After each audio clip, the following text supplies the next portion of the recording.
Okay, Mayor Stevens, we are now live. Great. Thank you, everyone, and welcome to this East Lansing City Council discussion only meeting on Tuesday, June 15th, 7 p.m. Will the clerk please call the roll, keeping in mind our new rules regarding virtual meetings? Councilmember Babcock. I believe she is connecting to audio. Notice.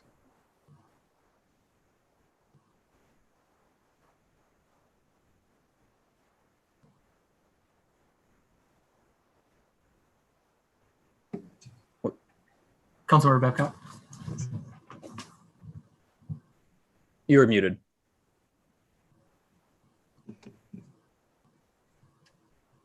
Thank you. And you are muted again. Present, attending from the city of East Lansing, County of Ingham, State of Michigan, and in the dark. Let me try to fix that. Thank you. Great. Councilmember Bacon. Present, attending virtually, East Lansing, Michigan, Clinton County. Councilmember Watson. Here, attending virtually, East Lansing, Michigan, Ingham County.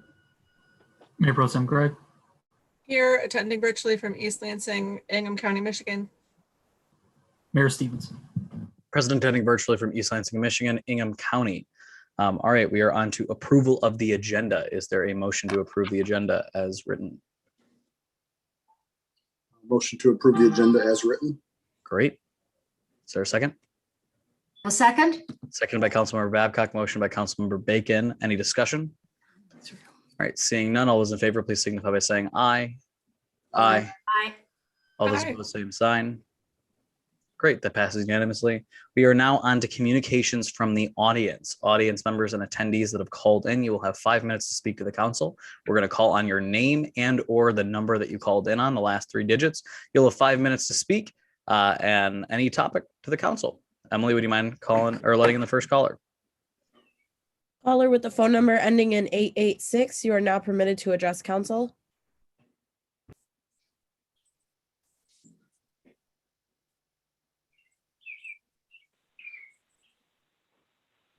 Hello, can everyone hear me? Yes, we can. Hello, good afternoon. Thank you for having me today. My name is Yazi Zamani Hank of 349 Division Street. On behalf of the Bailey Community Association, I'm here to represent them. I would like to request a 1 or 2 page executive summary of report and recommendations to the East Lansing City Council on community oversight of police. We were really appreciative of the document that came out, and while it is very comprehensive, we were a little concerned at how lengthy it was because it might not be feasible for all our community members to read through all of it. And so as a result, we believe that a short executive summary would be of public interest to the community and wanted to submit that request to you today. Thank you. Thank you very much. Any questions for the caller? All right, Emily, would you mind letting in the next caller? Heidi Thornley, you are now permitted to address council.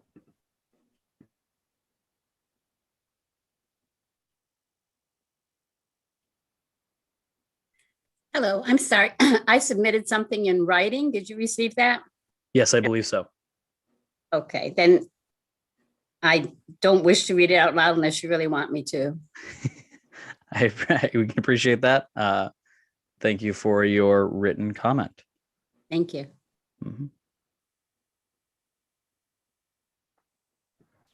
Kathy Four, you are now permitted to address council.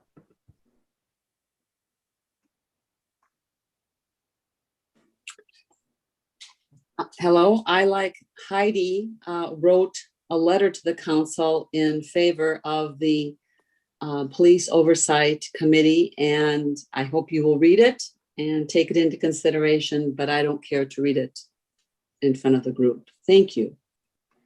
Thank you very much. Thank you for your written comment. Thanks for calling in. Those are all the callers on the line. All righty.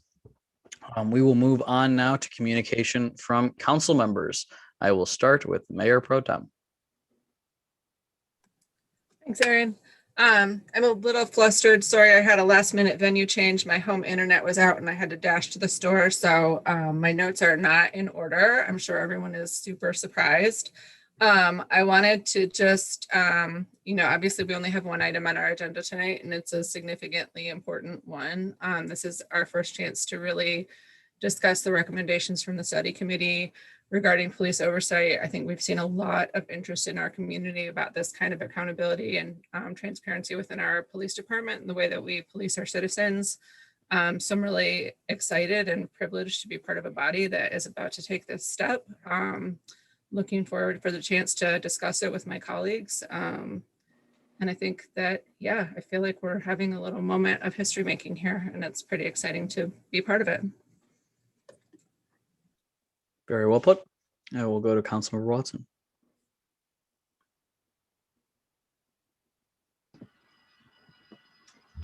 Two things today.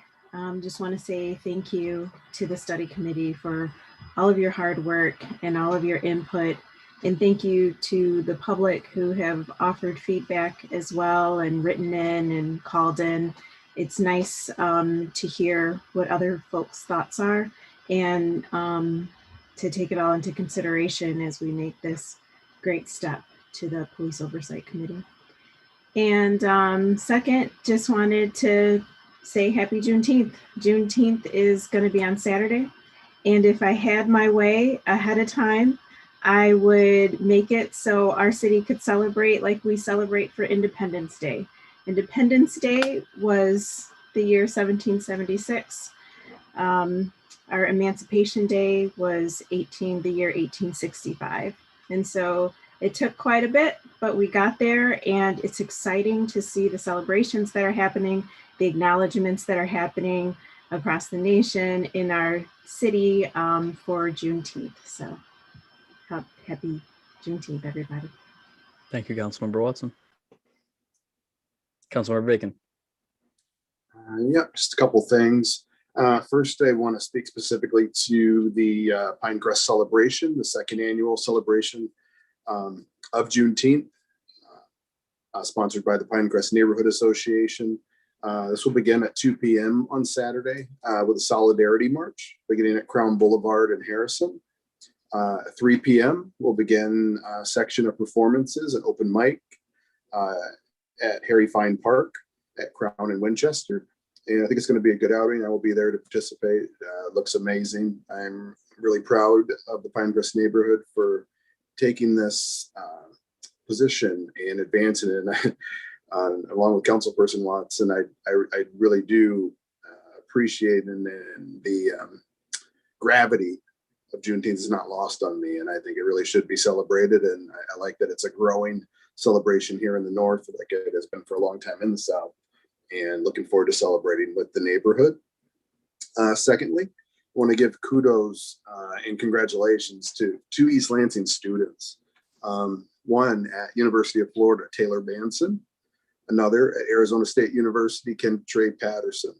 Both became All-Americans this weekend at the Outdoor Track Championships in Oregon. And both will be representing us at the Olympic trials this year.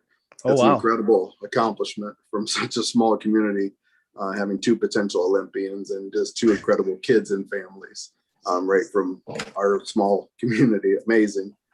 And then last but not least, just a couple of comments by a couple of the callers.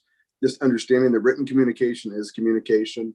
If you've written it, we have taken the time to read it and digest it ahead of the meeting. So just feel confident, even if you don't feel comfortable speaking, that your written communication has been seen, read, and digested, and will be taken into consideration upon our deliberation. So just don't be concerned that we're not considering written communication as communication. That was it. Thank you. And a big shout out to Abigail Taikaki and Dr. Nicole Biber for their work on the Pinecrest celebration as well. Thank you. Absolutely. Councilmember Babcock. Thank you. A couple of things. First, are we going back to take public comment during the discussion only session? We are not going to be. Okay. We had someone Anna Fisher has logged in late and missed public comment and would like to be included in public comment. Does anybody in the council have an issue with that? We all understand technical issues. I have no problem with going back after council member comments.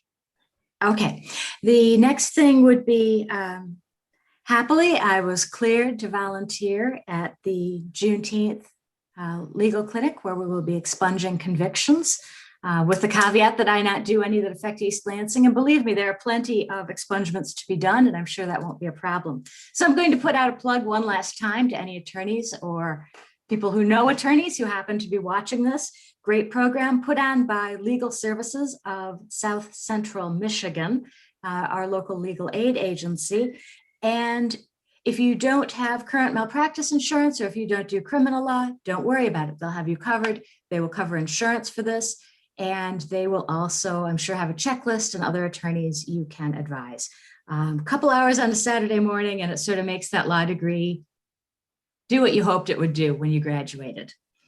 As we discussed tonight, the study committee's recommendations, I want to note for the public, there will be a few things that you won't hear, and that's because we can't really do them at the local level. So for instance, you won't hear about qualified immunity, which is something that I know many in this community want to address as part of police reform. That is a judicial theory at the state and federal levels. So I believe that later this council will be passing a resolution doing all that we can do, which is to ask the state and federal levels of government to act on that. Another will be that our inability to make police disciplinary records public and to hold on to them for a certain amount of time. That is prohibited by the Bullard-Plewecki Right to Know Act, which ironically started life as a law allowing employees to know what was in their employer file. To cap a line from a former presidential debate, I knew Perry Bullard, and I'm quite sure this is not what he had in mind. But regardless, the most the city can do about this at this state in this circumstance is to ask the state legislature to act and strike those two sections.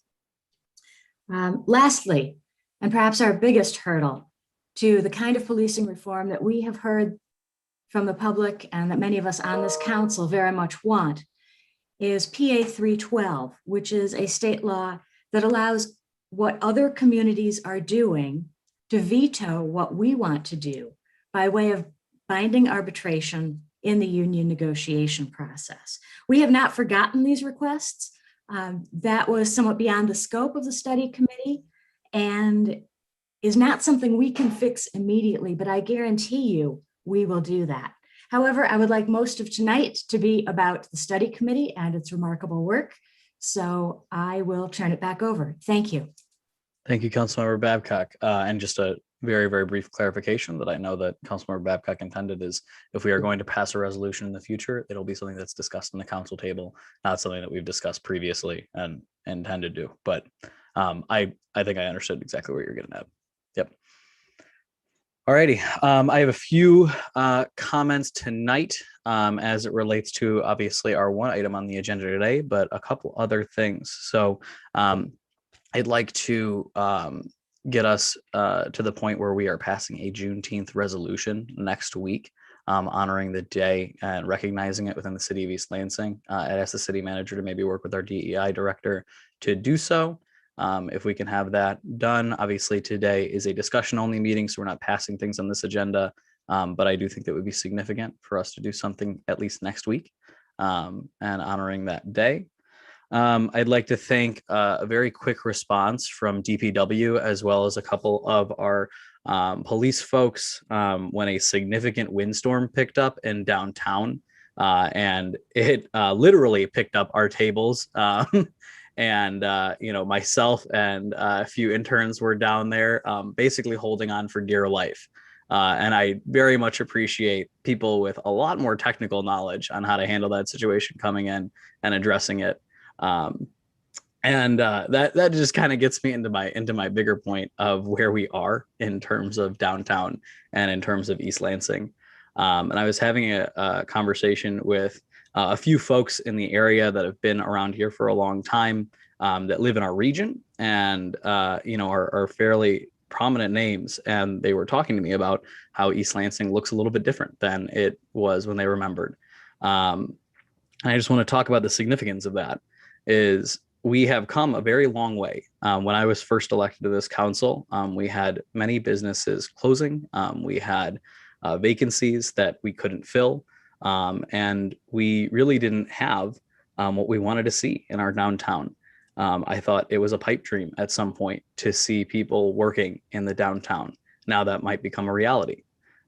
Having people live, work, and come to downtown to enjoy and entertain has always been our goal in the city of East Lansing. And I'd just like to thank the staff and the councils that have made it happen. Truly, it is the work of our city manager, Mr. Lahanis, folks like Tim Dempsey and Thomas Fehrenbach, and people like Adam Cummins, Heather Pope, Amy Schuster-Schmidt, and many, many more, Peter Dewan, and everybody on the DDA that have made this possible.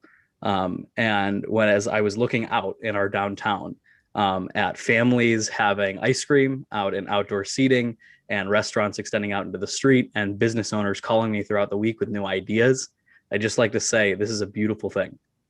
It's something that we've wanted for years.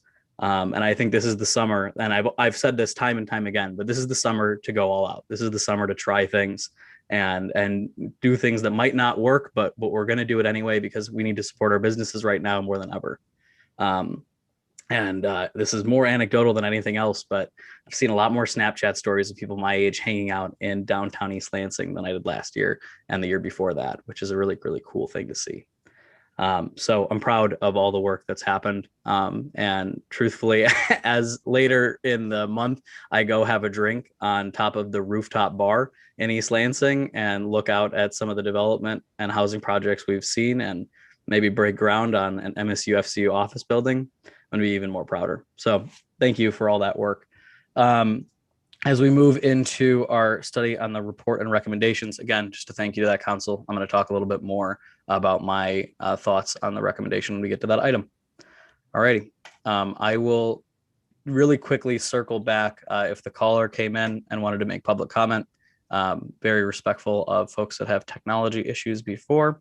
So Emily, would you mind letting in that caller to speak to the council for 5 minutes, and then we can move on to the city manager's report.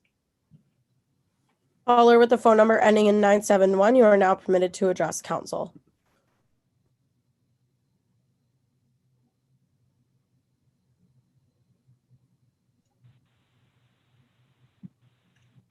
Hi, thanks for letting me add comment late. Representative Babcock's comments at the start of the meeting clarified some of the things I have in my comments, but I want to say how much I applaud the work of the study committee and respect their vision and all the hard work they did. However, their hands were tied by legal constraints imposed by the city charter and the police union. So with the creation of this oversight commission, we still have the same problematic, harmful circumstance where the police get to police themselves. That to me is unacceptable. This ordinance provides that the Oversight Commission can make recommendations around how individual police officers can be disciplined, but ultimately that decision is still left with the city attorney and the chief of police. So at best, this is a weak Oversight Commission. At worst, it legitimizes all the problematic police practices that I was hoping this commission was going to correct. The police union would still have the power to override any power invested in the Oversight Commission. I'm a proud union member of AFL-CIO Local 459, and I support the right of workers to unionize, but police unions are different. They have covered up the violence of policing and preserve and maintain white supremacy. My union stands for different things than the police union. I support this Oversight Commission being sanctioned with the power to work with the City Council to enact policy, not recommend policy as the language now reads. I'm unclear if this Oversight Commission has subpoena power, but if they do not, I think they should. At the very least, this Oversight Commission as written should be adopted and accepted, but I just really think it's a baby step, and we have to keep working. We have work to do. Thank you very much. Thank you. Any questions for the caller? And just a brief, yeah, go ahead, Councilmember Bacon. Yeah, just a comment, having Okay. that with the commission through the process. I think in my perception of the process is that this is a living process and something that future councils, future departments, and future communities will have as a, I wouldn't say it's weak, I'd say it's the baseline and creates a position. It says what the position of East Lansing is, and then what the, as a framework, and then down whatever's added to it and whatever comes after it. I think that will be important. And I don't think this is the intent of the caller, but I just can't diminish the work of the commission that was put into the document, the amount of tumult and intellectual, kind of challenges of doing this process from the ground up. So that's part of that challenge. Yes, there's legal challenges and implications, union contract, that type of thing, but it's also a very heavy intellectual lift. So I just want to let the commission know in the individual caller, which I don't think was their intent, that I just don't want their work diminished in any way, shape, or form. It was that difficult of a challenge to go from something, nothing to this document that's before us now. So Great. Appreciate that, Councilmember Bacon. I will reserve my comments. So I think you hit the nail on the head. All right, I will move on to the city manager's report. Mr. Lahanas. Thank you, Mayor. Just several comments. First, I want to thank you for your comment about the downtown. Happy to pass it on to staff. It has been a heavy lift by lots of people, lots of investment, lots of staff work, commission work, council work to get to where we are in the downtown. It really is from a world of difference from when I became manager 10 years ago.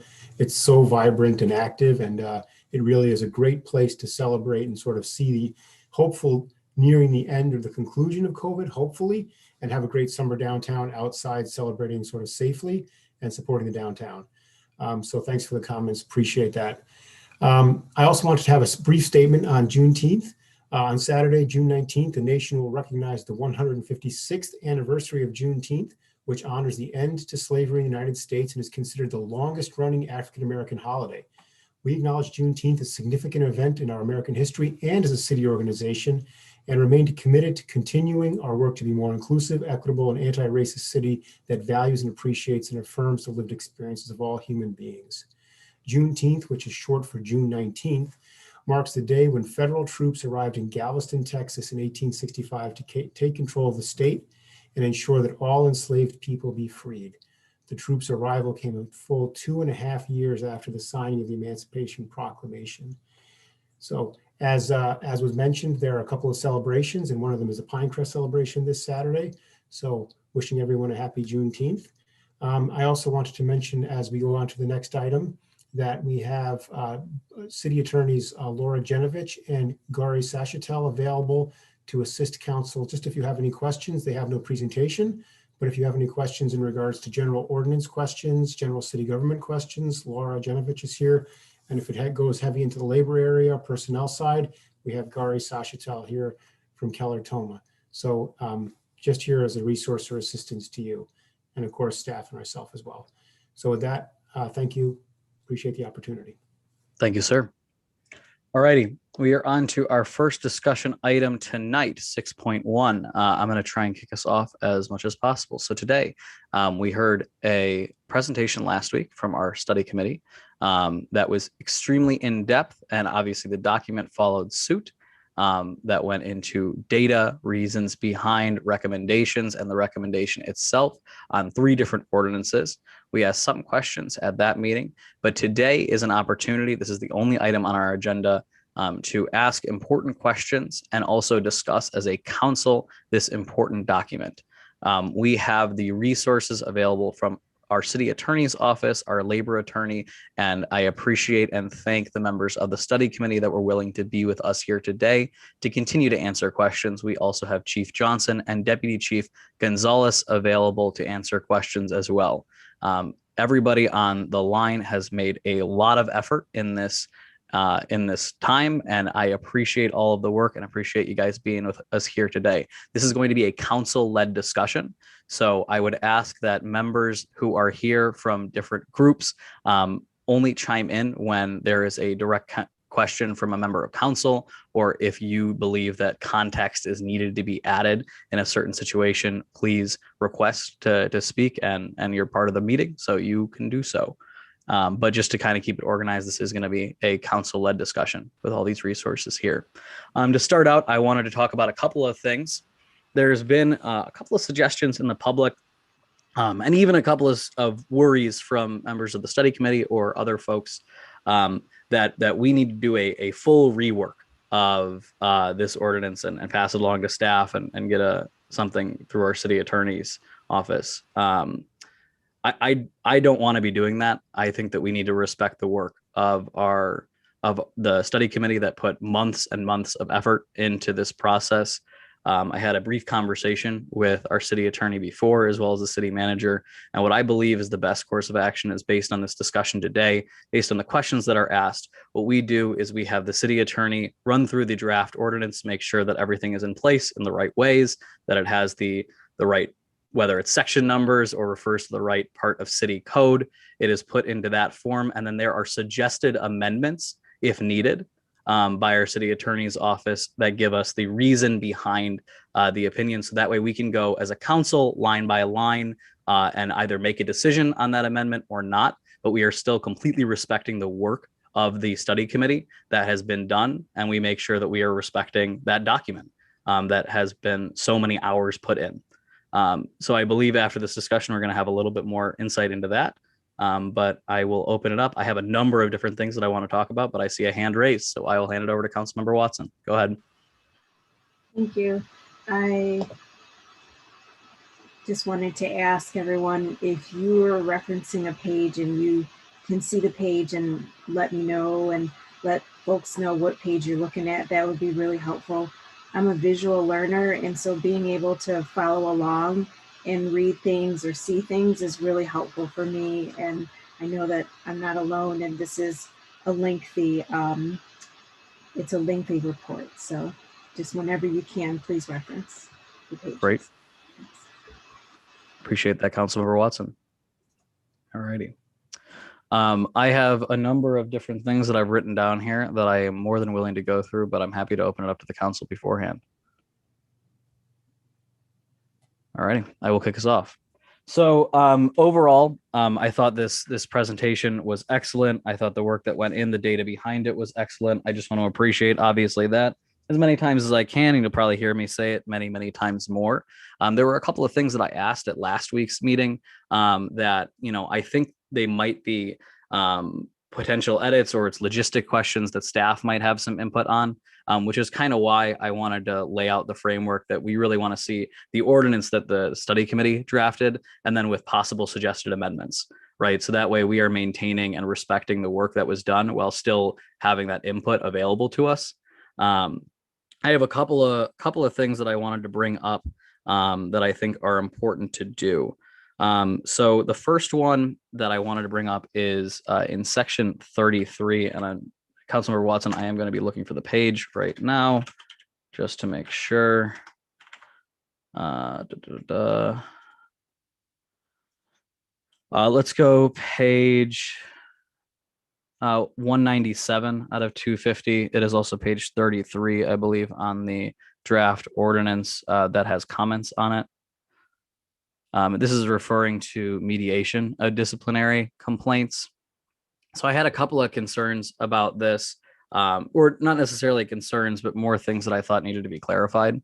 And I want to try and maybe get the committee's or the commission's perspective on the issue, and then maybe even our attorney's perspective as well.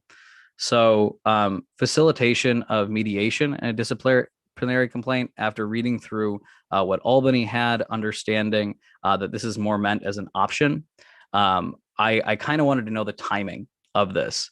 And the reason I'm asking that question is because practically, if somebody files a complaint, and I understand that it was basically said the commission shall develop a procedure for mediation. But practically, if somebody files a complaint and then mediation is the right issue, I understand from the perspective of staff, if, say, the chief said, well, I think this is a mediation issue, but where does the individual actually get to make that distinction and ask the question or come to the table? Because of course, Section 33B says if the police department and the involved individuals agree, the investigation of the disciplinary complaint shall be suspended and the matter is referred to mediation. And so that's a pretty significant halt in a process that might happen in a timeline where a meeting might not actually occur with that committee. And I want to make sure that not only are we being cognizant of, of the complaint process, but also being cognizant of the fact that we want to make sure that it's presented to the individual as an option and not the solution, right? And so I kind of wanted to ask a question of the study committee. I talked to Chris Root about this a little bit more, but I'm more than happy to kind of have that discussion on the council table. Councilmember Babcock, do you mind if I come to you right after I get a? I was just going to ask for the page number again. Oh yeah, it is page 197 of 250, and then page 33 of that document with the comments on it. Thank you. So Chris or Chuck, do you guys have anything? Oh, and I apologize. If you wouldn't mind stating your title and preferred pronouns before speaking, just so we know how to refer to you for the rest of the meeting, that'd be great. Thanks. Yes, thank you. And thank you for having us back again here to assist with all the great resources on the line. I'm going to defer that question or your inquiry to probably Eric Williams, who'll be best suited to answer that, or possibly Cedric Carroll to your question. But yeah, Chuck Grigsby, I'm the chair of the study committee, and I'm here to hopefully answer anything you guys have available to you. Great.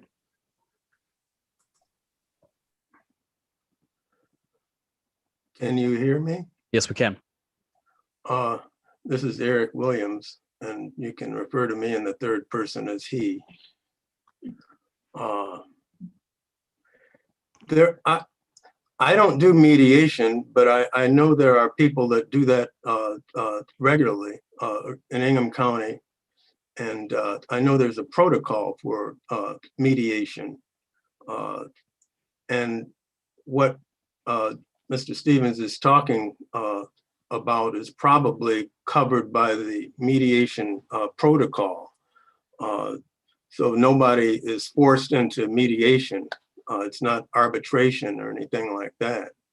So I think it would be useful to talk to a mediator, someone who does this regularly, about the approach, how things are raised, and how the process works.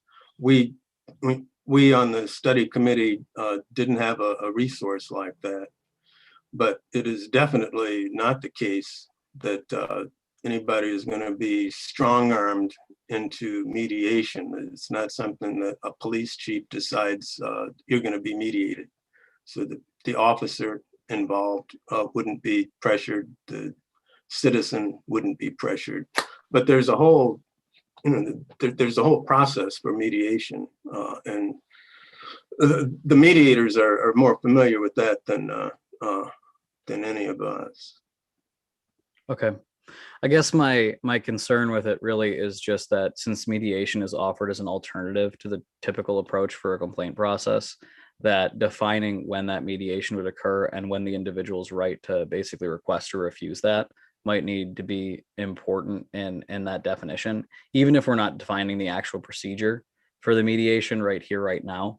What I had suggested to Chris Root at some point was maybe, even though you had defined originally that the complaint form will be decided by the commission, we add one requirement in there that basically states the complaint form will have an option to basically suggest, would you be open for mediation on this issue, and kind of define what that mediation means. Just because I think it's important that, we acknowledge we need to make sure that those individuals have that option, right? And also are making that choice on their own. And maybe even in the complaint form, basically saying at any point you can request mediation on the issue if the police department agrees, right? So that information is kind of readily given to a complainant, because mediation, I think after reading through Albany and reading actually a couple of news articles about specific situations, I think it's a good option in certain situations. I just wouldn't want that option to be either underutilized or misconstrued. You know what I mean? I couldn't agree with you more. Okay. Also, you'd want to check, look at it from the officer's point of view. Right. You don't want the officer to be strong-armed into this Right. either.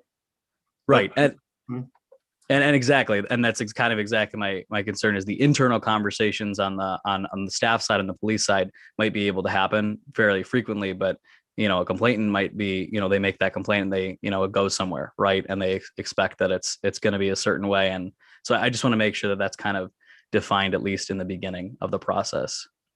Does the council kind of understand where I'm coming from on that, and are folks open to at least kind of defining that there is? Okay, great. Then yeah, go ahead, Councilmember Bacon. Yeah, there was conversation around mediation in this part of the process, but I think parts were left in more broadly for council to interpret, because that was the request, that we make those determinations. I think some parts that, like Commissioner Williams was speaking to there was some conversation around some of these things, and some things were left in for us to interpret. So I think he picked up on that from his comments. Yeah. And honestly, my one concern with this really is, let's say this commission gets put into effect, and then, we have a complaint the next day, God forbid, right? We have a situation where somebody does make that complaint. Even if the mediation process isn't actually put in place yet, the option for mediation, I think, still needs to be there, because it's defined in the ordinance that's something we want to see. And so at least putting that in the requirement for the complaint form, I think at least allows for that conversation to happen, even if they're working through the mediation process as it is. So, yeah. So, Ms. Genovich, I would ask that we maybe have something drafted as an amendment, again, in the similar vein that I had talked about before, to add a requirement for that in the complaint form itself. So a requirement in the complaint form that the complainant indicate whether they wish to mediate it? Yeah, whether they would be open to mediation on the issue or not. All right. And then Mayor, I heard you express whether it should define in the ordinance when in the process that takes place. Is that something you want to see in this draft, that it will happen at a certain juncture, or is that something that'll be defined later? I'm open to hearing the study committee's opinion on that, or George, go ahead. I think having an option for mediation is great for both sides, because there may be times where a complaint doesn't need a formal resolution or investigation or discipline, and where the parties simply want to have a better understanding or an opportunity to resolve something more amicably. So I just think it's a great opportunity. In the Human Relations Commission, we had complaints, and we've pushed things over to mediation and used professional mediation services, and it's worked well in the past. We've only used it a few times, I believe.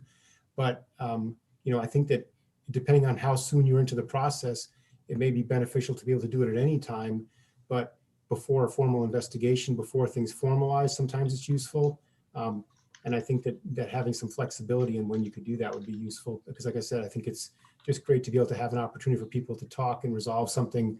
And a lot of times people just want to be heard and have that opportunity for better understanding. So I don't know if it has to be like prescribed perhaps, but maybe there's a way to have more flexibility just to see that there's an opportunity to resolve something.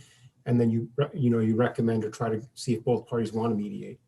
Yeah, no, that makes sense. And actually that I think is the intention of the ordinance, and that's my intention as well. I apologize if I misspoke there. So no, I'm not attempting to define a specific time. I appreciate that question. Could I ask one other clarification question?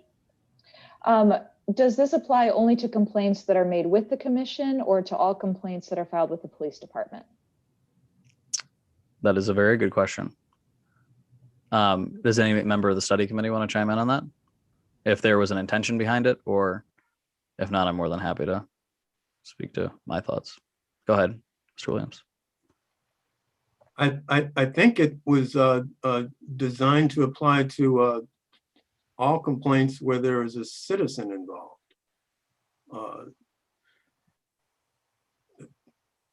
Okay. So, all right, makes sense. It involves a citizen and an individual officer. So if there are two individuals, they can possibly use mediation as one of the options. Okay. I'm fine with that. Ms. Genovich, does that clarify it for you? It does, thank you. Thank you. Great. And I appreciate that, Mr. Williams. Your thoughts on the issue. I have a few more things, but I'm happy to go round robin if necessary. All righty. I will continue down the path. So I wanted to talk about section 25. And I'm going to find the page number again.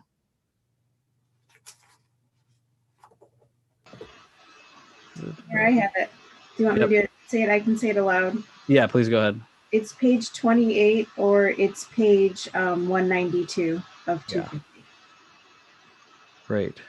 And that also kind of goes into in terms of confidential information. I apologize. There is a section in here that I apparently failed to write down, but it was the section that referred to the commission getting the information but not keeping a record of it. Does anybody have that section handy? Should be 21. Okay. Yeah. Okay. Yep. There it is. Yeah. Section 21, or yeah, 21, and then section 25 as well. And section 21 was on page 187, starting on page 187. And again, that is also page 23 in the document with comments. My only comment on this, and I think that it's important to note, is I am a little bit worried about the definition of the police department may communicate the information to the commission, but the commission will not keep a record of the information except in summary form. With a body such that would be subject to the OMA, as well as just a body in general within the city, I am kind of struggling with how that would work. Getting confidential information while also not making it public. I imagine that this wouldn't be at like a public meeting, but maybe there could be a definition for a subcommittee to be able to receive that type of information, where it wouldn't be subject to an Open Meetings Act meeting, because of course, defining closed session and what is actually something you can discuss in closed session probably won't always align with what this confidential information might define. So I wanted to hear from maybe Ms. Genovich on that issue. Sure, I'd be happy to address that. I think one concern that comes to my mind when you talk about that is, well, there's both the OMA and FOIA, I think, that kind of come into play. If you talk about a subcommittee receiving information in something that's not an open meeting, first we'd have to be sure that that subcommittee doesn't itself become a public body. And to decide that, we have to look at what that subcommittee is charged with doing. If it's making decisions, judgments, recommendations, you might really not avoid the Open Meetings Act by creating a subcommittee. So that would depend on its responsibilities. And then I would wonder in what form that information is being presented. Is it just orally being told to that subcommittee? And then in that case, how are they then presenting that information to the entire commission in a way that maintains a confidentiality of information that perhaps cannot be disclosed? If it's providing records, then I think there's, and this goes, I think, to the broader question of what is confidential information here. There's some information that really can't be disclosed, like lien information, where only specific people can access it. And I think this ordinance and the study committee recognized that Councilmember Babcock mentioned information that's protected from disclosure under the Bullard-Flecky Right to Know Act, where it's not really something like. Ms. Genovich, I apologize. You're cutting in and out there. Oh, no, I'm so sorry. Is this better? I can try to switch to a different Wi-Fi network. I think you are fairly consistent right now, but I would request that you maybe back up your train of thought a little bit so we can make sure we got it all. All right, I really apologize for that. Figures. I'm not sure where I cut out, but if the department is providing records to a subcommittee, then we need to know whether those are confidential and how that information is then being transmitted to the entire commission. I might be getting beyond the scope of your question a little bit, but we have some some public records that probably have to remain confidential and cannot be open to public disclosure, where it's not just a matter of a permissive FOIA exemption, but might be something protected under the Bullard-Plecki Right to Know Act. One of the other acts that the study committee, excuse me, correctly noted under the Disclosures by Law Enforcement Officers Act, where the law enforcement agency really can't disclose that except to certain specified people. So it can be almost too easy to just talk about confidential information as if that all has the same character, but some of it may be able to be disclosed to the commission and some can't, and then some that's disclosed to the commission may be public records and some might not be. So I guess I say that we need to be mindful in this, that we may not be able to paint all the records as confidential with quite that broad of a brush. Yeah. Okay. I appreciate that. Honestly, my intention is not to necessarily discount the intention of that section. I think that it has a lot of merit. I just kind of want to know how you practically implement it. And that was more my concern, is how do you disclose, quote, confidential information, which, as Ms. Genovich said, has a very wide range of definition in a way that both, doesn't break OMA, wouldn't be disclosed to the public, and you could actually hold that accountable there. I'm not saying it's not possible. I'm just saying that I maybe would want a little bit more clarification or a suggestion on that, because I do want to make it happen. I think that their recommendation is solid in that. I just don't know how. Yeah, go ahead, Mr. Williams. As you're looking through this, you want to look at not only section 21, but section 22. And these are going in opposite directions. And I knew this is going to be a place where people were going to have a lot of questions. Let me see if I can describe this. Section 21 is information that the commission receives in summary form, and section 22 deals with information that the commission does not receive, but it only receives a summary. So there's some information that the police department will not release to the commission because, for instance, as Ms. Genovich said, say there's a lien information. As I think as we were talking about this, we used the example of a police officer's home address. The police officer's home address, everybody agrees, is not something that should be broadcast. So if information is definitely confidential,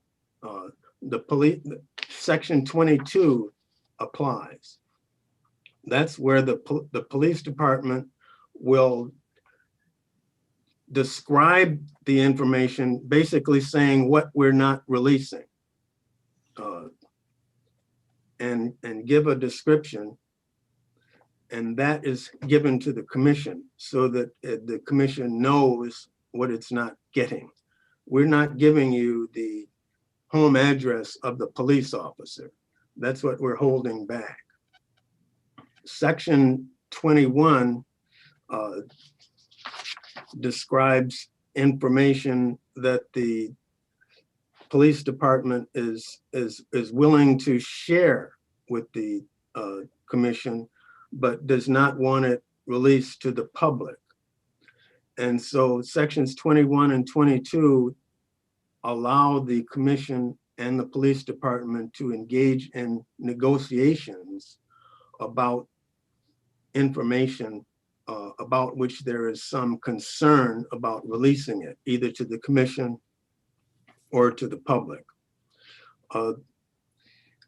You can talk about information that is confidential, and you can say a lot about information that one side claims is confidential without actually revealing the secret information that you don't want to be released. People do this all the time in negotiations.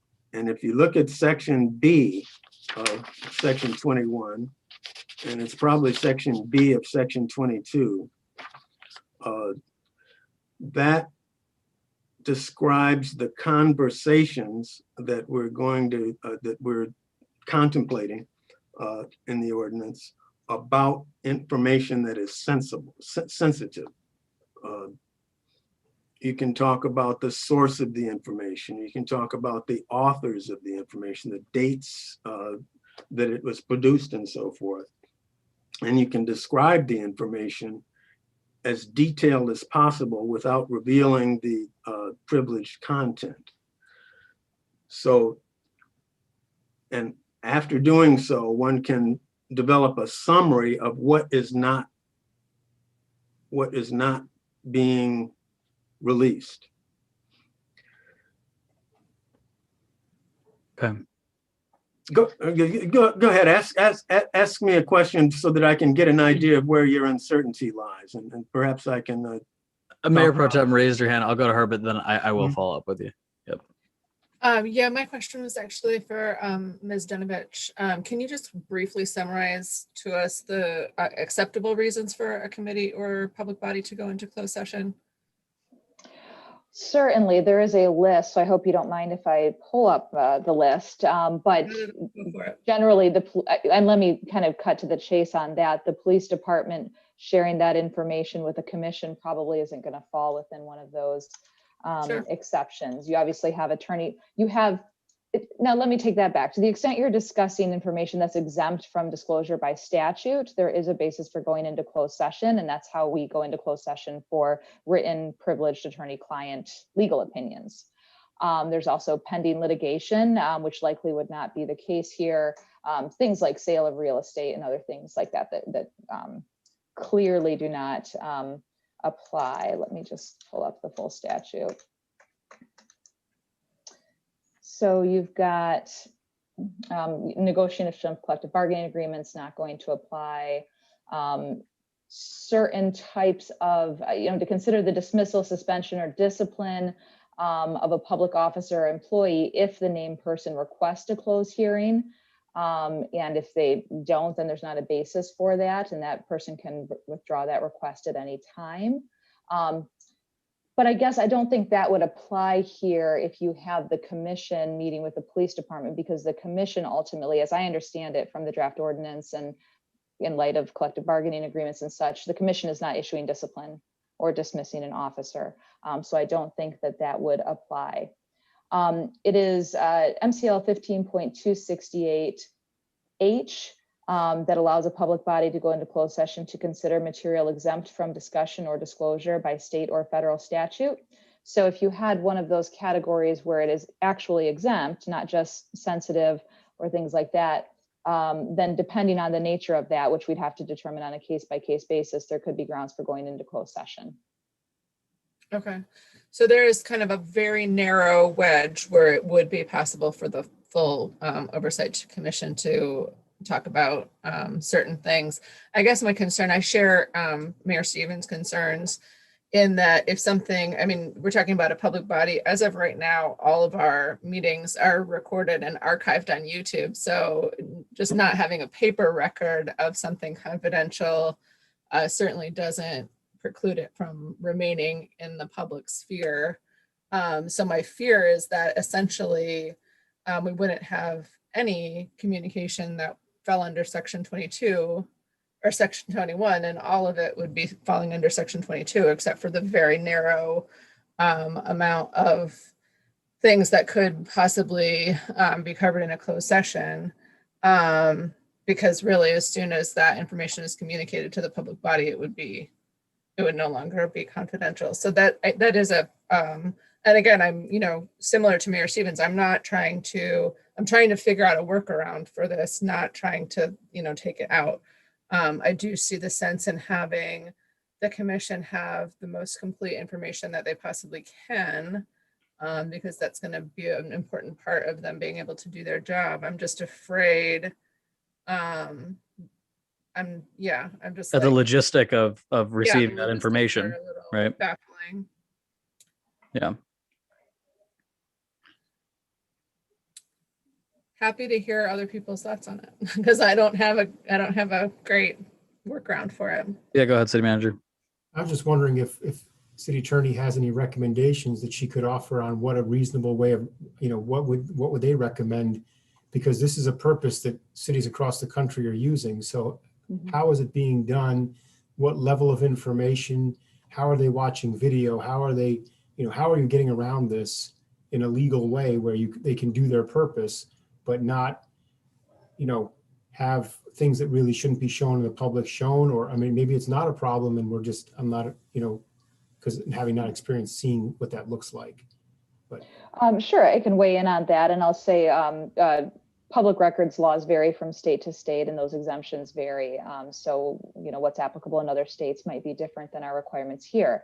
That said, I think that Mayor Pro Tem Greg makes a good point on that there may be a category of information that you can discuss in closed session. I think the stars have to align in the sense that it has to be something that the department can share with the commission by law, so not lien information, things like that, and something that is specifically exempt from disclosure by statute. And if you meet both of those requirements, then I think you could view that in closed session. The same way, for example, and I'm not discussing this city necessarily, but you might have a city council that's able to view some body cam footage that has information in it that is exempt from disclosure, and they're viewing it in closed session because of that. You're not considering things or deliberating in that closed session, it's just to receive that information. So there may be a way to address that. What that wouldn't cover is information that I think the committee is getting at in that section 22, where it's not necessarily exempt from disclosure under statute, but is something sensitive where there is, as the draft states, a compelling reason not to release the information, and the department makes a decision to redact that with a redaction log. Because it may not be possible to go into closed session to discuss that information under the Open Meetings Act, but still something that there is some compelling reason not to disclose. So I guess if I were looking at a way to redraft that to accomplish the committee's goals and still wind up with something that's workable and doesn't put us in an immediate kind of Open Meetings Act conundrum, it might be to provide that to the extent it can lawfully be considered in closed session, it will be. What that doesn't address is whether you have records that are actually delivered to the commission and what happens to those. And I might pause there because I don't want to go too far into other sections where I, kind of thoughts on, is the commission becoming a public body that needs its own FOIA coordinator? Is it making its own, those I think go to a different section. So I might hold off on that and say that with respect to receiving information, if it is information that the department can lawfully convey to the commission and that is exempt from disclosure under statute generally, that it seems like a closed session could be held to receive that. Okay. Any of the committee members have thoughts on that? Mr. Williams. I agree with Ms. Genovich. I Okay. think there's a path that can be found. Okay, great. Yeah, I obviously I think that we everybody in the council and Ms. Genovich understand we want to maintain the ideals around the commission. We just want to figure out how we can do it in the right way. So yeah, I think that would be a great suggested amendment, Ms. Genovich, in a future draft. All right, I'm making a note of it now. Thanks. Great. And then let's go to my next item, which is all righty. Yeah, I'm so sorry, Mr. Mayor. I had one other comment on that absolutely, go for it. that I just wanted to mention. Let me make sure it's in the final version that made it to packet and not just in the earlier draft. I think yes, where it refers to in section 22, paragraph A, which is on the PDF 236 of page 250.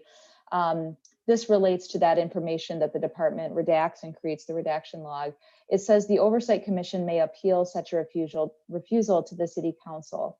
And the lawyer in me then asks, what happens if one party or the other is unhappy with the council's decision? Is this something that the committee contemplates? You have the city commission, or excuse me, the oversight commission suing the city over it, or I mean, we can get into some messy inner fights here. So if is it a final appeal there and then that's it? It just puts this parts of the city potentially adverse to each other. And so that always gives me a little bit of pause. Yeah, it's a good point to bring up. Go ahead, Mr. Williams. Am I unmuted? Yes, you are. Yes, it was contemplated that the buck stops with the city council. The city council is the governing body of the city. There is another section in here, is it 30, 34? Anyway, there's a provision for the city council to resolve information disputes by passing a resolution. So that the city council, we were thinking over a period of time, these issues would come to the city council if there was a irreconcilable disagreement between the police department and the commission. The city council would look at it, make a decision about what information we consider should be releasable and what not. And that should be embodied in a resolution, and the resolutions would be posted on the website so that in the future, people would be able to look up these resolutions, and you'd have kind of a body of precedent so that you wouldn't necessarily have to reinvent the wheel every time there was a conflict between the police department and the commission.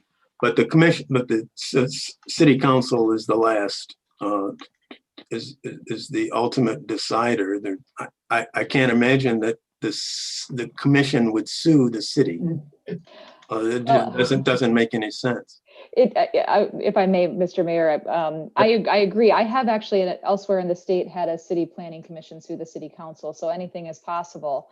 I wonder if we could add that the city council's decision is then final and not subject to further appeal, if that's the intent of the committee.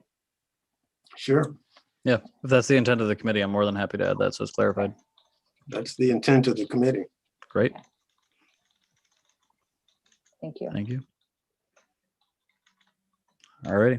I will move on to the next one that I'm pretty sure everybody in this room knew that somebody would be bringing up at some point. Section 25. And no, not sorry, not section 25. All right, as I said it, I lost the section. Oh my dear. I went down because I was listening to the comments. Section 24, B. And I knew that this would come up. This is page 190 of 250 and page 26 on the recommendation with added comments. The commission is the full force and authority of the city council under section 4.9 of the East Lansing City Charter to conduct an investigation within the commission's scope. For everybody's context, I'm going to just read 4.9 out loud so that way it's helpful. This is 4.9 from our city charter, and it is titled Investigations and Requests for Information.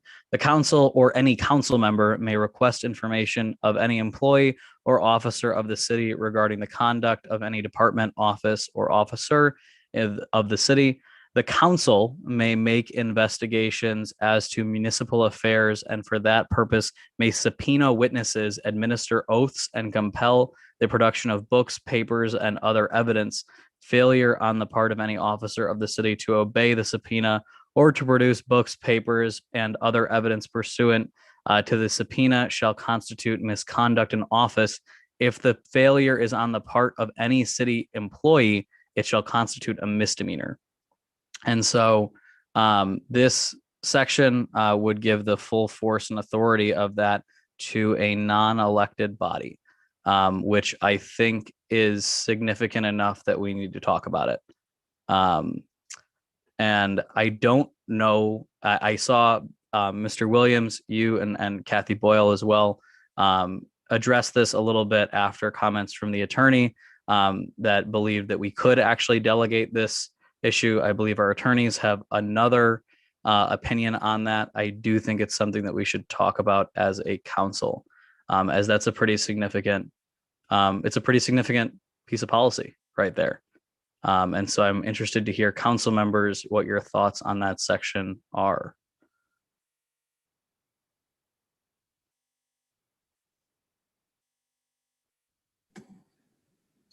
I think it's mitigated somewhat by the designation that it is for conducting an investigation within the commission's scope. So it's not a completely wide open door. It is really specifically tied to their task in investigating.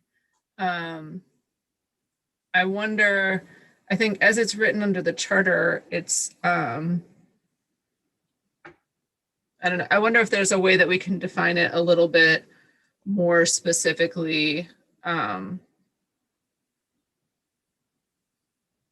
guess, to tie it more, but I guess, like really to tie it to the commission scope, but that's exactly what this says, is that it's within the commission scope. So, yeah, I guess I'm curious to hear the, what our legal team has to say about it.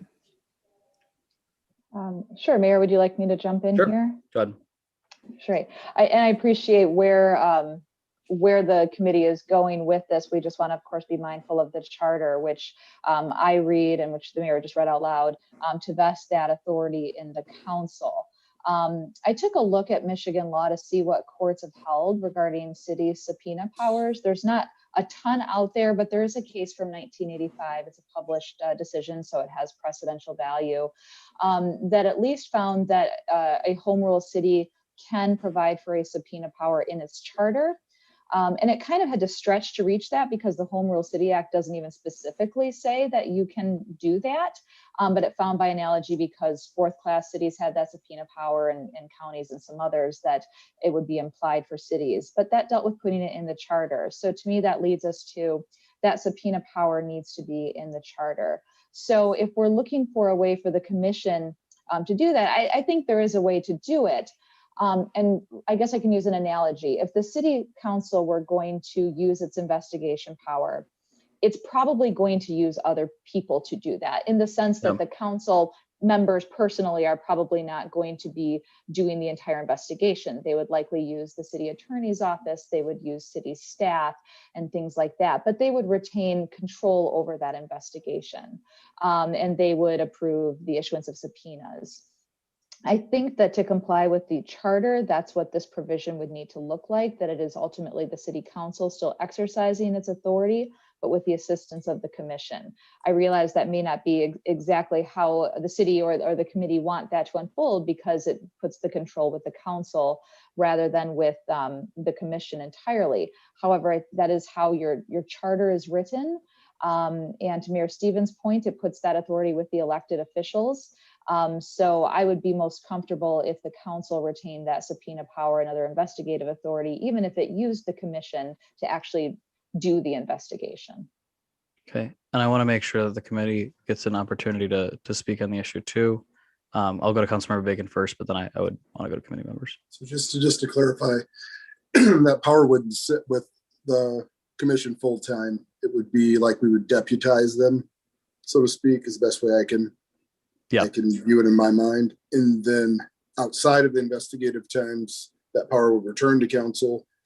But how do we assure that the commission has access, makes a determination that they need to be deputized rather than council, not this council, a council, blocking or deterring that deputization of the commission to begin their investigation or to trigger the investigation? That'd be my only concern.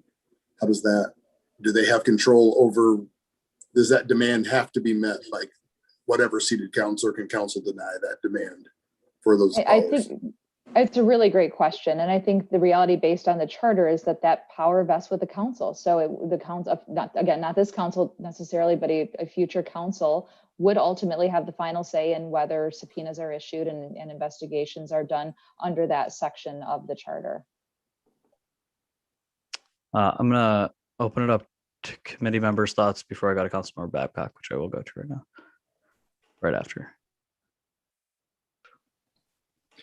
You would also want to take a look at section 35G. That is the provision for appointing the investigator. We didn't put subpoena power in our ordinance.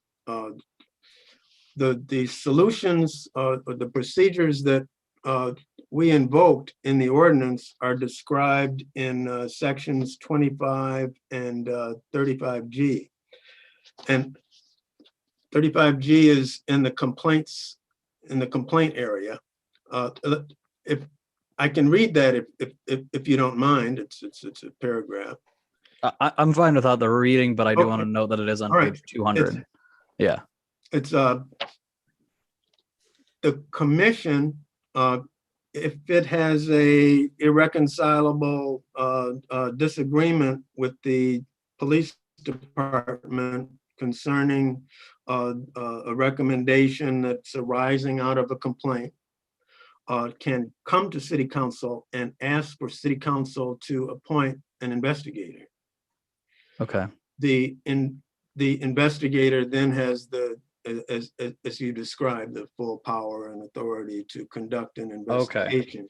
But the city council must give consent to the appointment of that investigator. Now, the investigation, of course, is limited to the issue that is approved by the city council. So there's a great deal of control over the investigation that the city council itself exercises. Okay. And that is the procedure that we contemplated in the ordinance by which the commission draws from the power of the city council to conduct investigations. Okay. So it's kind of in tandem with the city council. It's not going off on a frolic of its own to conduct any investigation or hire any Perry Mason that it wants to investigate anything. So this is done with the consent of the city council. The investigation is limited to the issues approved by the city council. So there's a great deal of control that the city council has over this. All right. I think I understand, and I think that I think that the separation for me between that section and then because I obviously, I read through the section that you're referring to, but just in the idea that the commission has the full force and authority, I don't think really spells that out in terms of it does have that full authority, but only if approved by council to have that external investigator. The way that I was honestly reading it was that the commission would be the ones doing the subpoenaing and the administering of oaths. But if it's an investigator that's approved by council, I think that is different than that. And so that might be something that we need to clarify. Am I getting that right, Mr. Williams? I don't want to be butchering it. No, you're getting that right. Okay. Remember, there are a lot of people that want us to have subpoena power. Yeah. But no, you heard Anna Fisher talk about that, and she's just one of many. So we're on the razor's edge. People want us to have this power, and then the law is otherwise. So we're going as close to subpoena power as we can get. Right. So the political issue is in your lap. Yeah, no, I appreciate that. Councilmember Babcock, and then I'll go to Ms. Genovich, and then I'll go to Councilmember Bacon. Thank you. I think you did a superb job, and you and the committee did a superb job with this, Mr. Williams, and I fully support subpoena power. I understand that it would have to go through the council, and that's fine.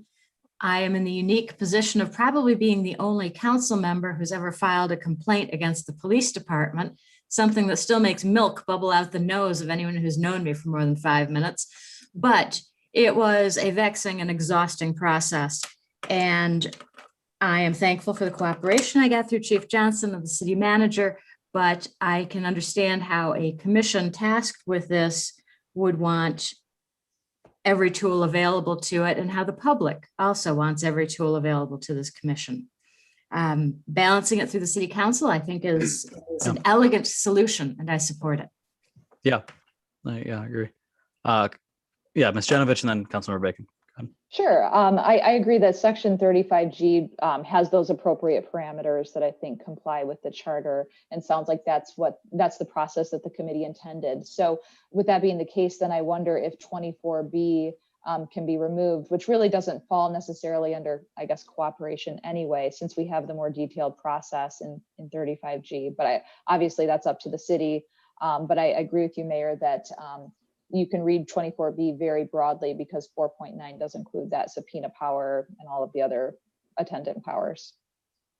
Yeah, I would, sorry, I'm going to go to Councilmember Bacon in just 1 second, but I would say that if that is the case, I think the committee's intent was still to have that spelled out. And as Mr. Williams stated, kind of towing that line as close as we can get, even if that's an addition to Section G, 35G, that kind of states that that investigator would be, if approved by council, right, would be given that full scope.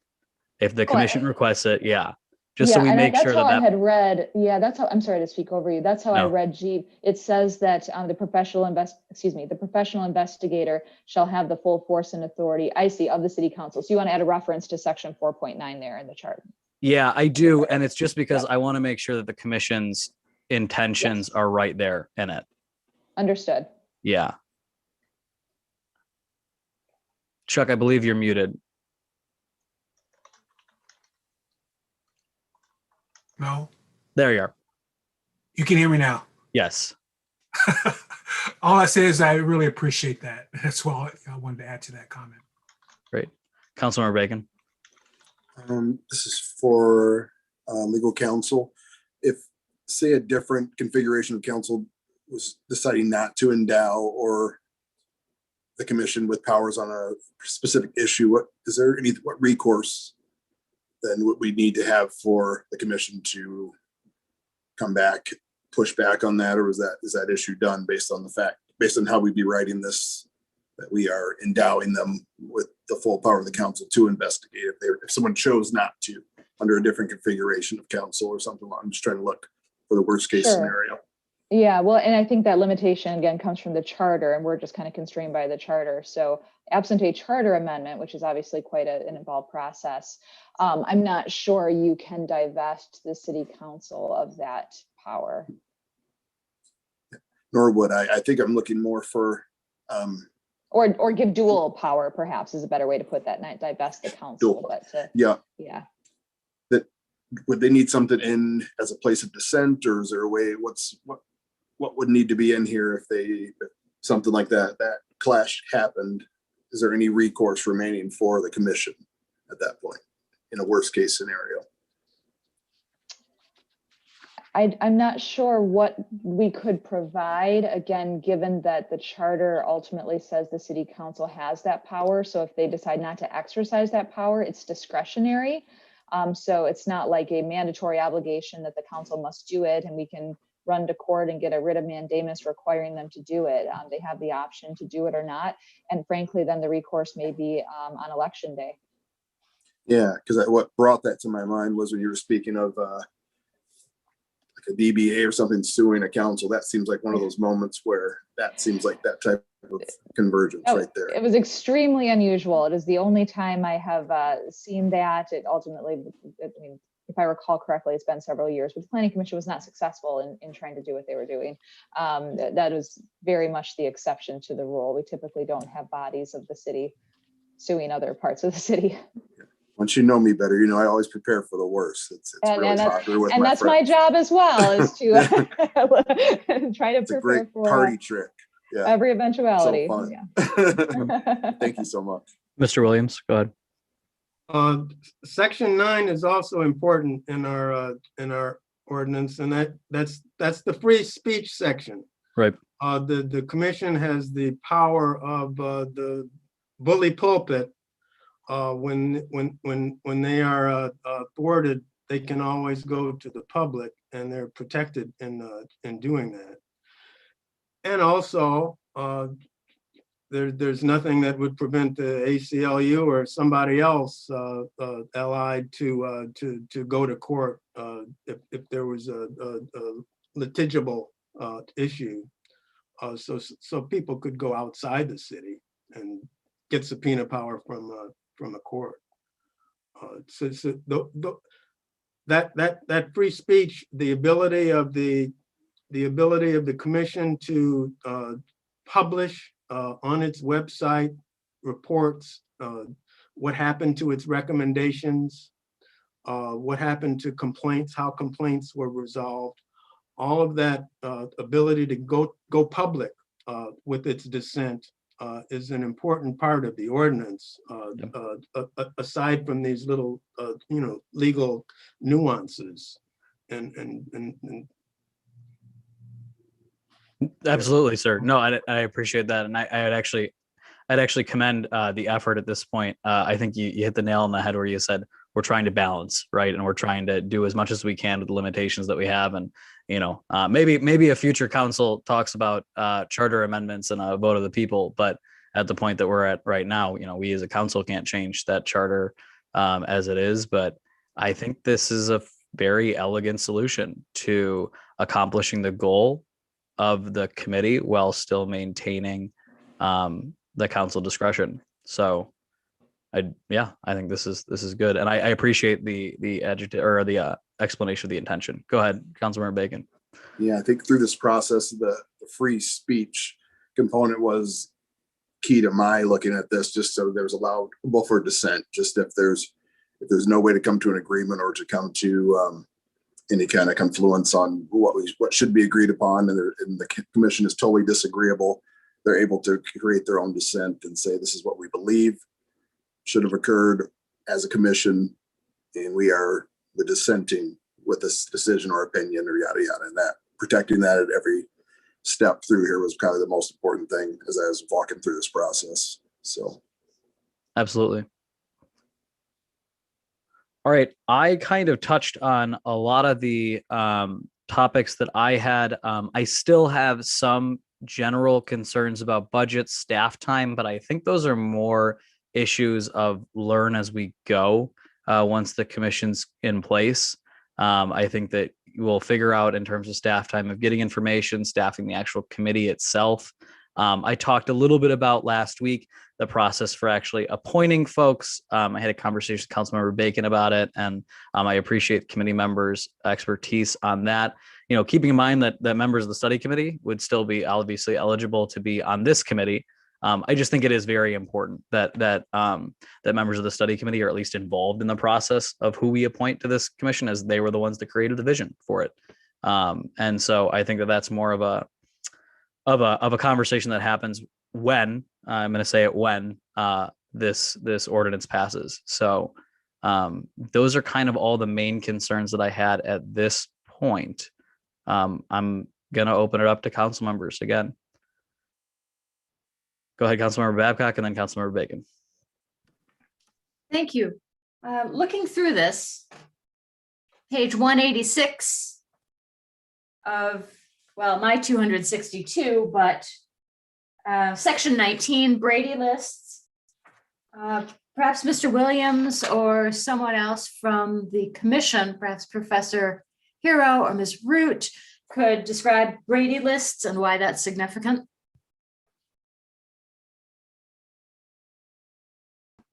I'd be happy to. Increasingly, prosecutors, Dr. Setter-Caro, he, him. Thank you. Increasingly, prosecutors have what are essentially do not call lists, and we're familiar with those from the sort of consumer telemarketing side. Brady lists are lists maintained by prosecutors and other official bodies that are lists of officers who are considered to be not to be trusted on the stand for a variety of reasons. The most common reason for an officer appearing on the Brady list is that they have been previously reprimanded, typically as a matter of policy by the department, for some variety of falsifying a police report. So the the officers in the Laquan McDonald shooting, obviously other than Jason Van Dyke, who was charged and ultimately sentenced, were on a Brady list. And so that is a way for the prosecutor's office to note that those particular officers are not considered to be capable of providing reliable testimony. Go ahead, keep going. Thank you, Professor. And I'm sorry, Mr. Grigsby, I was reading names on the screen, and because you're a picture, I didn't see the name in front of me as I was scanning. My apologies. You've done great work. I guess this would be a broader question than the ordinance in front of us, and perhaps for Chief Johnson, perhaps for Attorney Sachetal, the city manager. If we have officers, sworn officers in our department who would be on such a list, first, why would we still have them in our employ? And second, what do we do when we discover that they are, in fact, in our employ?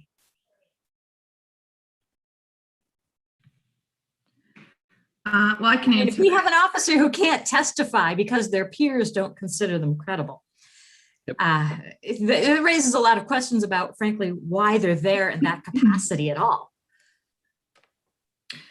So I'm not aware of specific officers in the department that have been disciplined for dishonesty, but there's a scenario where they're terminated for that.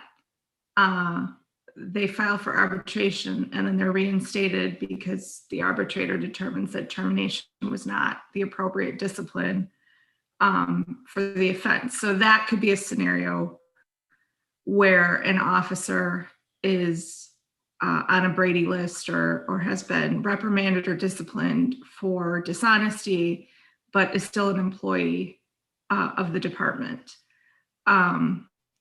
And so, you know, all of the factors that go into looking at discipline are going to be looked at when we have an officer who is engaged in dishonest behavior. We're still going to look at all those things. And it may be that the nature of the dishonesty, and I don't mean to diminish at all dishonest behavior by police officers, but it may be that when we look at it in the context of what constitutes just cause termination, we just don't have enough to reach the point of termination. If it's the first offense, if it's, something like time card fraud, for example, or, something that maybe does not have a huge impact, but is an indication of dishonesty. It's unknown what it is that gets an officer onto the Brady list. To me, I'm not a prosecutor, so I don't know what they're looking at. I do know, police departments, generally in my experience, are looking at discipline when they're looking at instances of dishonesty from the standpoint of, is this discipline something that will get an officer on a Brady list? And if we're going to take that step and we're going to discipline an officer for something that where they may end up on a Brady list, we are looking very seriously at termination because, as Councilmember Babcock said, why would we continue to employ them? How can we have them in our employ if they can't testify? So there's sort of a balancing act that happens both at the what is the infraction stage and as well what is the discipline stage. If we can't sustain, if we're concerned that we can't sustain the discipline, then we're not going to have a termination. We're going to have something less, or it's possible that we've terminated and now the person has been reinstated and that's why they're back. Can I ask a follow-up question, Councilmember Babcock? Dr. Haro, would you mind giving a brief explanation behind the intention of Section 19 and then specifically Section 19B that I hope will address Councilmember Babcock's question as to what do we do? right? So the purpose behind the commission being able to investigate these types of things and the intention behind it, I think would be helpful. So one of the issues that we have both nationally, but as well as in most states, is that there are no good there are no good systems in place to track officers from jurisdiction to jurisdiction. This is not something that's unique to policing, in that it's entirely possible to get fired from a job for being bad at your job and your boss still being willing to give you a good recommendation, right? Darren Wilson, who shot Michael Brown, had been relieved of duty in another jurisdiction. The officer who shot Tamir Rice had been relieved of duty in another jurisdiction because he was not found to be an acceptable officer. But we do not have a national decertification index. So there is nothing that prevents an officer even from being decertified by MCOLs in Michigan and then go and get a good job in Illinois. And we don't tend to do any disciplinary tracking even within the state. So that even if an officer is dismissed or allowed to leave under circumstances from one department in the state of Michigan, generally most other departments in the state of Michigan don't have any means other than calling the prior employer to figure out whether or not this is an officer who might be on a Brady list or may have experienced some of those issues. So our intent, and Eric Williams and I went around and around on this for a little bit. I mean, we discussed this idea of the impact of the Oversight Commission making a recommendation to MCOLs, right? Which would basically be an issue of decertifying an officer within the state of Michigan. And, you know, that conversation was obviously back to employment law. Thank you. Thank you for that explanation. I think that makes a lot of sense. Go ahead, Councilmember Babcock.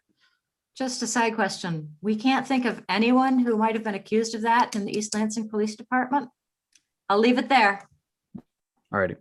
I think we need to just stick to the policy itself that we're on right now. And I want to make sure that did you have any like edits or anything specifically on that section 19? I don't want to discount your comments on it because I think it is an important section. No, I want to raise it for discussion. And again, my question was what the department can do beyond this scale. And I'll keep looking for an answer. Thank you. Okay. I'm going to go, Mr. Williams, then Councilmember Bacon. Go ahead. Can I stick up for police officers for a moment? Absolutely. There are probably 1,000 ways you can wind up on one of these Brady lists. And lists are held by, the police department might have one, a prosecutor might have one, the defense bar might have lists and so forth. Judges might have lists. And we don't know how people wind up on these lists. It's not strictly regulated. And so there's a problem of due process. You wouldn't want to fire somebody just because he's on a defense bar's Brady list. Police officers are entitled to due process before you take disciplinary action against them. So that's why we say in item B here, we refer it the fact to the police department so that they can do their due diligence and their investigation. We refer the fact to MCOLs so that they can do their review. But we're not punishing people just because they appear on a list, because we're not sure that the due process requirements have been met. So this is not a kind of punishment, but it's important information that the police department and MCOLs should be considering, and it's up to them what to do. So there's a due process issue.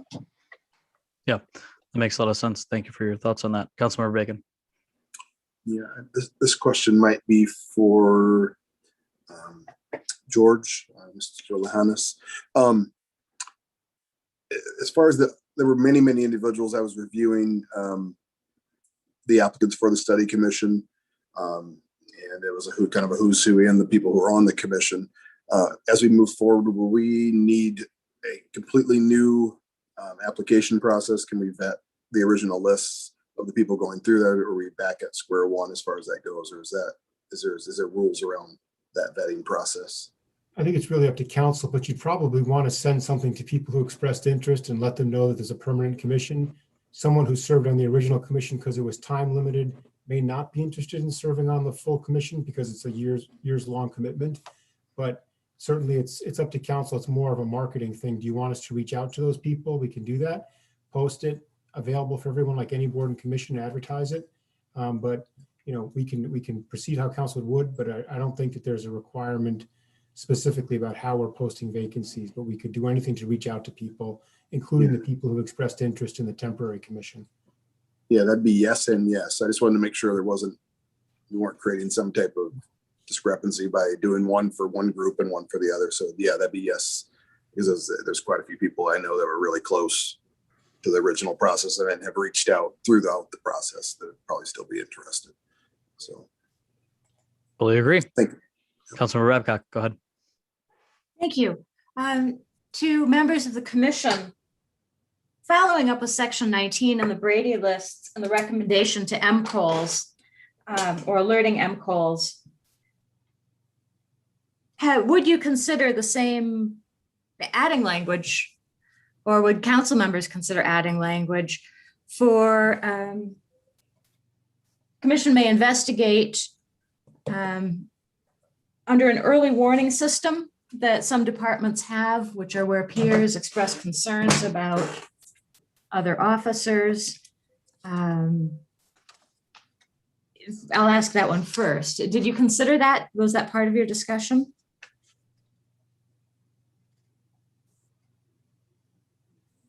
Go ahead, Dr. Ho or Mr. Williams. Thanks. So we had the East Lansing Police Department is currently going through an accreditation process, and as part of that process, there was significant discussion about the fact that they will be implementing an early warning system. And so in that context, we discussed the ability for the Oversight Commission to get data from the early warning system.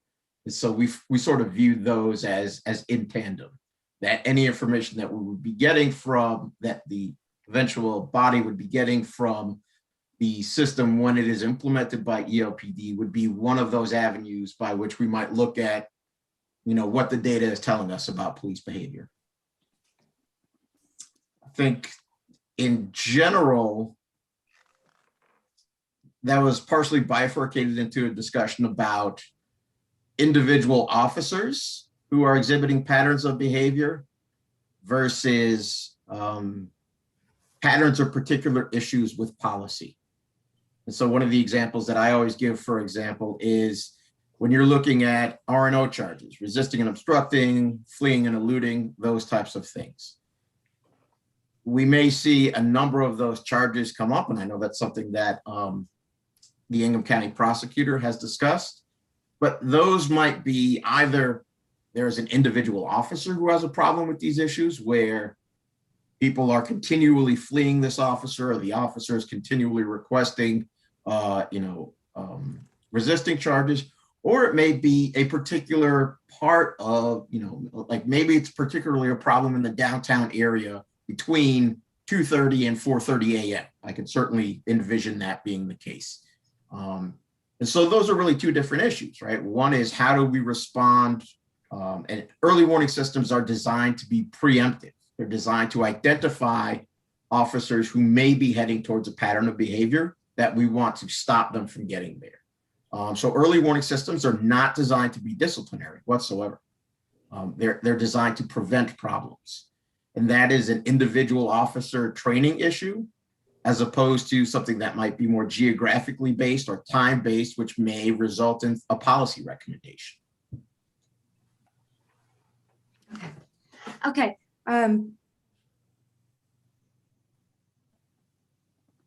What do you envision the commission? How would you envision the commission responding if an officer or someone within the department said, I want to tell you, person A should be on an early warning system, and command isn't doing it. Was that something you would consider in your jurisdiction? Would that be something you would consider part of your responsibility, or how would you respond? So the early warning system, and I'm not sure that East Lansing PD has decided on which particular product they're going to use, but early warning systems or early intervention systems are designed so that everybody is in them, right? It's not a case of an individual officer who we think we might need to watch closely. Early warning systems are designed to view patterns of, for example, there's an unusual amount of sick leave being taken. And so an officer who is exhibiting that might be under some undue stress. And maybe we need to refer that officer to some form of counseling. It might be, this is our baseline. This is our yearly average of these particular types of charges, and officers in this particular geographic area or this particular officer are way above that average. So everybody's police actions are encompassed within the early warning system, and that system then flags particular patterns of behavior. Okay. Well, did the commission discuss whether it would be open to investigations that come from within the department about someone's peers or about leadership in the department? I'm curious, was that envisioned at all? And if so, what was your conclusion? Go ahead, Mr. Go ahead. Yes, no, I would just make a brief comment, and then I'll turn it over to Eric. One of the biggest components of an early warning system is that it is designed to be an informal process. And so there's not something that is any sort of formalized discipline in. It's not something that is in a personnel file to the extent that we would consider it to be a disciplinary issue, because it's designed to be preventative. So in that sense, from my standpoint, we didn't have enough meat there, if that makes sense, to be able to begin investigating those sorts of things. If there is a pattern of complaints by officers against an individual fellow officer, it has probably gotten to the point where the early warning system itself has failed. Right. I guess I'm beginning to regret having used that phrase, just because it means so much more in the policing world than I had envisioned. If Officer A says, look, I'm really concerned about the conduct of officers B and C at a particular site and how command responded to that, is that something the commission sees itself as investigating or not? Go ahead, Mr. Williams. Or Chris. That would, Section 27, the beginning of the complaint block of sections indicates that any city employee, any police department employee, police department supervisor, any of those people can file complaints. Somewhere else, we indicate that complaints can be filed anonymously. And elsewhere in the city code is a protection for whistleblowers. So an officer can start the complaint process themselves. Also, an officer would be able to approach the commission with information if the officer wanted to do so, and the commission could file a complaint. So that's possible. In the literature, and Cedric Hero would know this more than more exactly than I would. the early intervention systems are considered management tools. And we don't do management. The commission is not involved in managing police departments or doing that kind of activity. There's a fine line between being a watchdog and actually running the place. So the police chief who is running the department would have more of an access to the early intervention system and all the triggers and so forth that would go into that. I would say that we were probably, this is certainly from my perspective, a little wary about administering an early warning system ourselves, because that seems like it would court a lawsuit from the police union, which they could, have a chance of winning. Because the collective bargaining agreement, governs a lot of that territory that the early warning system is going to be operating in. So for those reasons, we kind of steered away from getting into the nuts and bolts of the information that is within the early warning system. There are a lot of things that you can feed into the database of an early warning system. This is largely computerized, and there are lots of bits of information that are innocent of themselves, but when taken together in the database with the log, algorithms and so forth, can predict police misconduct or predict poor performance. And so giving the commission access to that information, the data in the early warning system, could raise a lot of red flags in terms of the collective bargaining agreement and the disciplinary, invading the disciplinary area. So I want to go to City Manager Lahanas and then Chris Root, who've had their hands raised for a little bit. Actually, Mr. Williams answered. I just mentioned about early management system being a management tool, but also if officers had a complaint about how a command officer handled or allowed something to go on, they could certainly go a level higher to the chief, go a level higher to me, or they could step outside that process, as he said, and go to the commission itself. So, okay. Yeah, and I think the distinction there from Mr. Williams was management versus oversight. I think that was a good note, and separation of those roles. Chris, go ahead. I'm sorry, Ms. Root, please. Yeah, sorry. I'm Chris Root. In the section 31 about classifying complaints, this is where we tried to summarize what kinds of complaints the Oversight Commission can get involved in. So this, Councilmember Babcock, you were asking about early intervention system, and we've sort of gotten through that that's a management tool and that the Oversight Commission isn't involved in management. And now we're getting back to what can the Oversight Commission be involved in. And so we had a discussion about, is the Oversight Commission involved in internal complaints? So if an officer of the department made a complaint about another officer in the department, would the Oversight Commission oversee that type of complaint? And what we came to is this definition in section 31, which is on page 195. An internal complaint is a disciplinary action initiated by the department that does not involve employee behavior that affects a member of the public.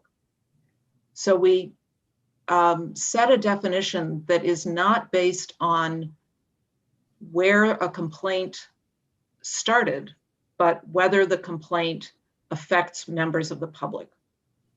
So if it starts internally, there could be some complaints internally that really the Oversight Commission doesn't need to get involved in.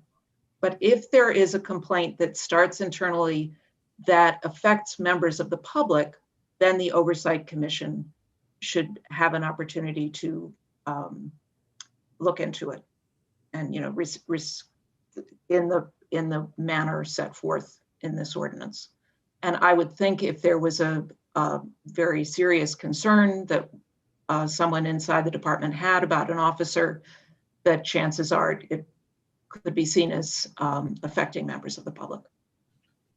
Beyond section 19, beyond the Brady list, are there any other circumstances where the commission, study committee imagines the commission could also make a recommendation to MCOLS?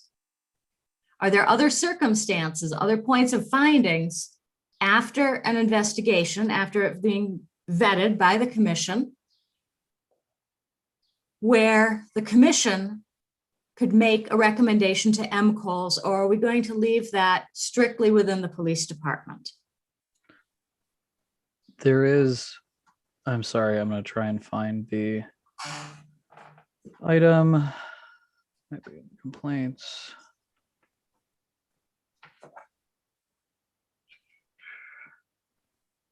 It's a big document. I've been flipping back and forth too. I thought I saw it, but I'm not certain, which is why I'm asking. 35H. Is it 35? Okay. Okay. Yeah. Thank you. I appreciate that. I actually don't know who said it, but I appreciate whoever did. Mr. Williams. Yeah, Mr. Williams, thank you. Yeah, it is in there, and I think that they leave themselves. I think this document was drafted with the intention of leaving as much open-endedness and as much variation as possible for the commission to make that decision. And so H does say at any point they can refer a matter to MCOLS, which is good. That's on page 200. Yes. Thank you. Knew it was in there, just didn't know where.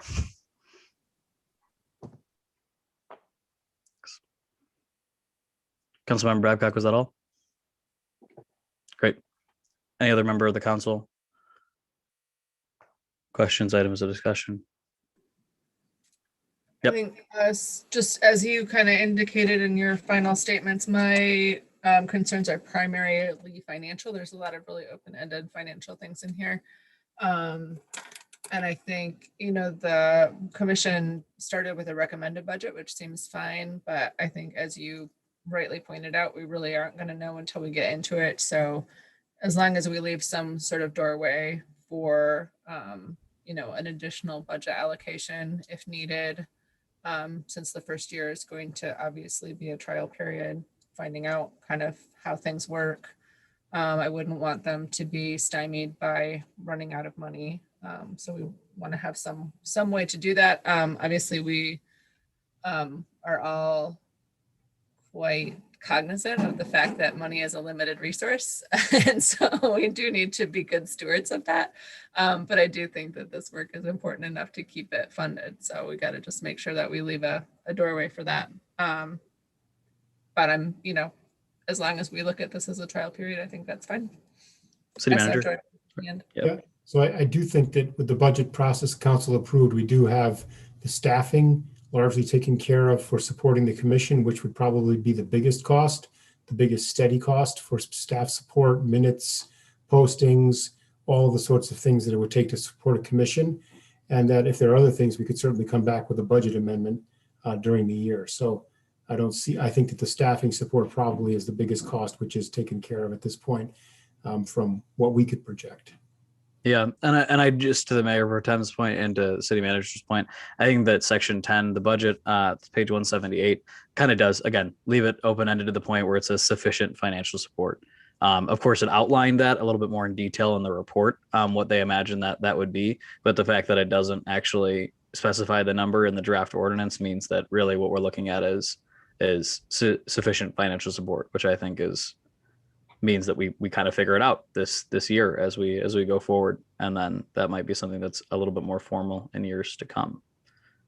Am I misinterpreting that, members of the study committee? All right, great.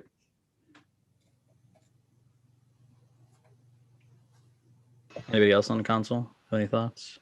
Go ahead, Councilmember Watson. So first, we got an email request asking for someone to asking who someone was. And so I responded to that email. Oh, okay, good. All right. And what is the answer? Because I know attorney, but I don't know the specifics myself. Yes. Gory is our labor attorney. That was the question, was what was Gory's role for the city? Thank you. And that's what I thought, but anyway. Okay, so regarding the person that called in asking for the executive summary, if that's not a possibility, I'm also wondering if we can just provide the ordinance and peel out the comments so that people just see those sections only that have been created. Or are we thinking about providing an executive summary? To the ordinance question, I would say that my guidance originally was, again, to make sure that we were maintaining what the study committee wanted to see in the ordinance, and then basically draft amendments if we were to have them. We discussed a number of them today, but I believe that would be on the next week's agenda, or sorry, whenever this comes back from our city attorney's office. So the actual ordinance itself would be more than viewable. In terms of an executive summary, I don't necessarily have an issue with it. I just think that it's a lot of information, and I don't know how well an executive summary would be able to. I mean, this is a lot of work, right? It comes with a lot of data, a lot of background. That's why I was thinking that maybe if it was peeled out and just provided the ordinance, that might help people see or capture like an executive summary piece of it. And I have more comments, but I do see that some people raise their hands, and I'm okay with.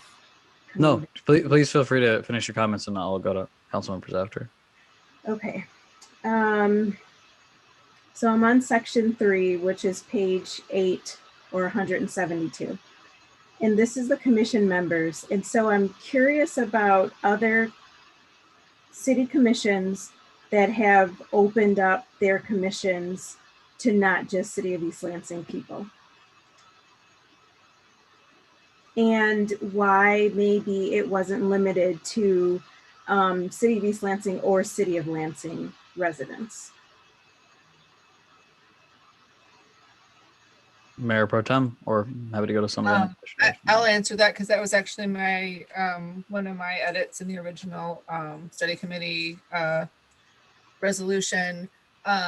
Looking at the data about who we are policing in our community, it seemed pretty apparent that we have a lot of non-residents that are coming through, which in some ways makes sense because those are the people that are going to be the least confident, right? Because they don't live here. And sometimes that means you run red lights or whatever. So I felt that it was appropriate to base the membership of the committee on expertise more than on residents, because I thought that would give us a stronger basis of knowledge to pull from. And then just the fact that our police department does not confine their duties only to our citizens, but that they police anyone who comes into our town. So that's, I think, how that came through. I have one other, we do have some other city commissions that have non-residents on them. Our DDA has business owners who are not residents, but obviously have an interest in the city.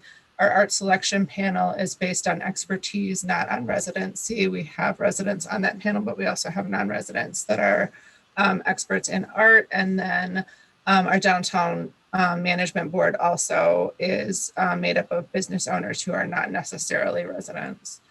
We do have residents on it as well, but and similar to those, just the idea that those people have a vested interest in our community outside of being a citizen. Likewise, the Seniors Commission has non-city residents because many seniors from other communities participate in prime time and those programs. So it's not completely unheard of. Okay. And it wasn't thought to make space for students either. And does that go along the same lines of the commission, you all are leaning towards creating something with experts as opposed to representatives of people that are getting policed, which is the students. Go ahead, Mayor Pro Tem. I think my personal preferred mix for the actual Oversight Commission would be different than for the Study Commission. The Study Commission had a very specific task, which was research-based. And so including people that had a high level of expertise and experience in the area that they were researching made sense. I think that we should probably have a pretty strong discussion about what the Oversight Committee should look like. I think, or the actual Oversight Committee, not the Study Committee, because I do think it is a different body than the Study Committee with a different task. And then I just note that in section 3, subsection F, it defines appoint people, the commission reflect the city's diverse population and particularly segments of the community that are protected under civil rights ordinance, which of course includes student status as well. But if you're referring to a requirement that members of the student population are appointed, I think that would be something different. That would be something that we would have to actually implement as an amendment. I think the committee's intent on there was to say, reflect the population and to encourage the, that diversity, but I don't think they required the amount of people from each class, let's say. Okay. Yeah. All right. The part about the budget. So when I do my math and it talks about like commission member education, and then, so I'm on page 16 or page 180, the breakdown by function. When I look at commission member education, is that like a stipend that each member would get to maybe use it to participate in trainings that are offered, or to pay it towards a dues or something that they find for themselves that's affiliated with the commission? I believe that was a question for committee members, so feel free to just chime in. I think in that section, we have a comment, perhaps it's a different section, that NACOL, the National Association for Civilian Oversight of Law Enforcement, has a group membership for oversight commissions, basically, that I think has been $400. And with that group membership, then the members of the commission have the opportunity to use at least some of the training opportunities of NACOL. So that would seem to be a very efficient expenditure of money. I think the budget breakdown was not something that we discussed in detail. As you can see, it was coming up with a number and then dividing by 5 for the 5 different purposes to which budget might be put. So it was not meant to be detailed. There could be some, well, I guess I'll stay there. We did, some oversight commissions have very specific training requirements for oversight commission members. We didn't go in that direction, although that could evolve over time. Okay. That's about as far as we got. All right, thank you. Next is the reports that are being requested. Are any of those reports not available now? Like, how much of a stretch or how much work is it for the police to provide the summaries that are being requested on the 6-month basis? So like, I know use of force, I know that that's provided now, but is there encounters with homeless people somewhere? Is there encounters with individuals in crisis? Do we already have it? Or like I said, is it something the police department is going to have to work to provide? Might have to bring the chief on or deputy chief to help answer that, what they thought about the workload of that, but. Yeah, so some of the reports are certainly available. Like you said, use of force, we track all that. The mental health crisis, we do have a file class code where anybody that we encounter in a in a mental health capacity, we do track that as well. The homelessness one, where someone might be experiencing that, is going to be a little bit more difficult, that we're going to have to think about how best we track that and can report out on it. There's certainly going to be a mechanism to do that, but we don't have one built currently.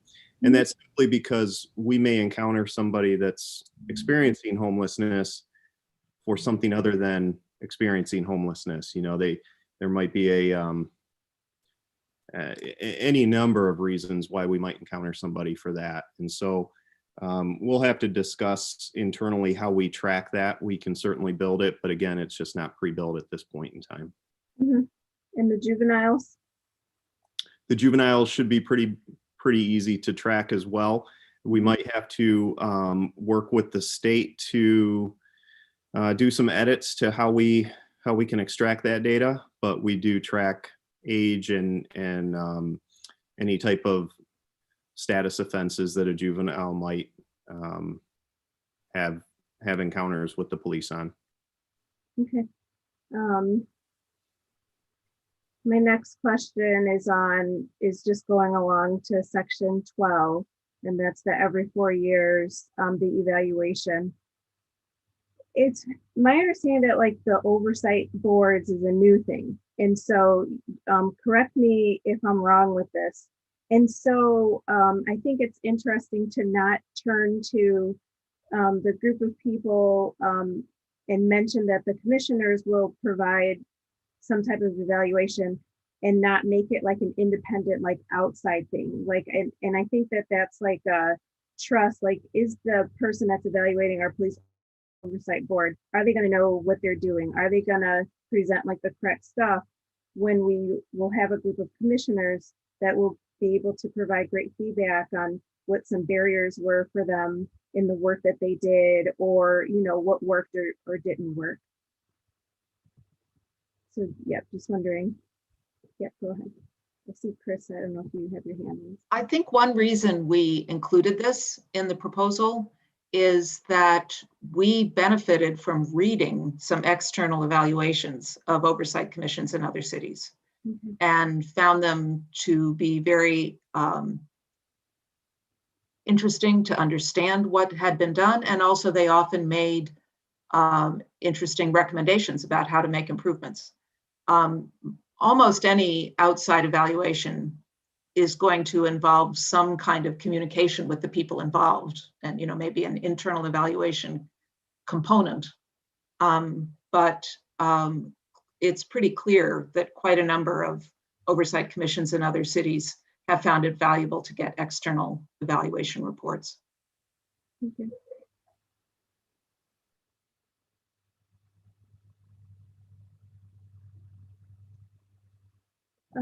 I lost where this is at, so I apologize, like a hypocrite. The reference to a staff person running a separate website.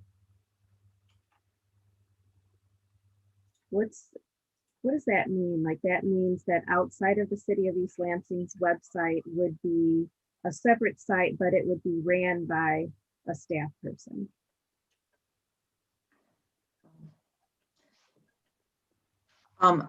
This came up in the study committee several times. And there are two parts in the ordinance, one saying that there would be an external website, and then another that the staff person would probably need to devote some time to it. Albany is an example where there is a page of the city's website where their review board has a page that's parallel to all the other commissions. And on that page, there is a link to a separate website.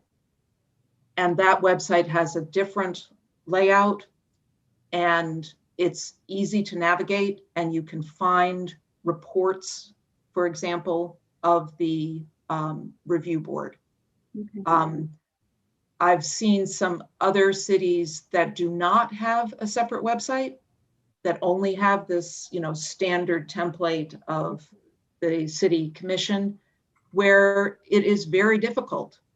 For example, if there's a requirement that there be an annual report of the Oversight Commission, it's not easy to find it. Yeah.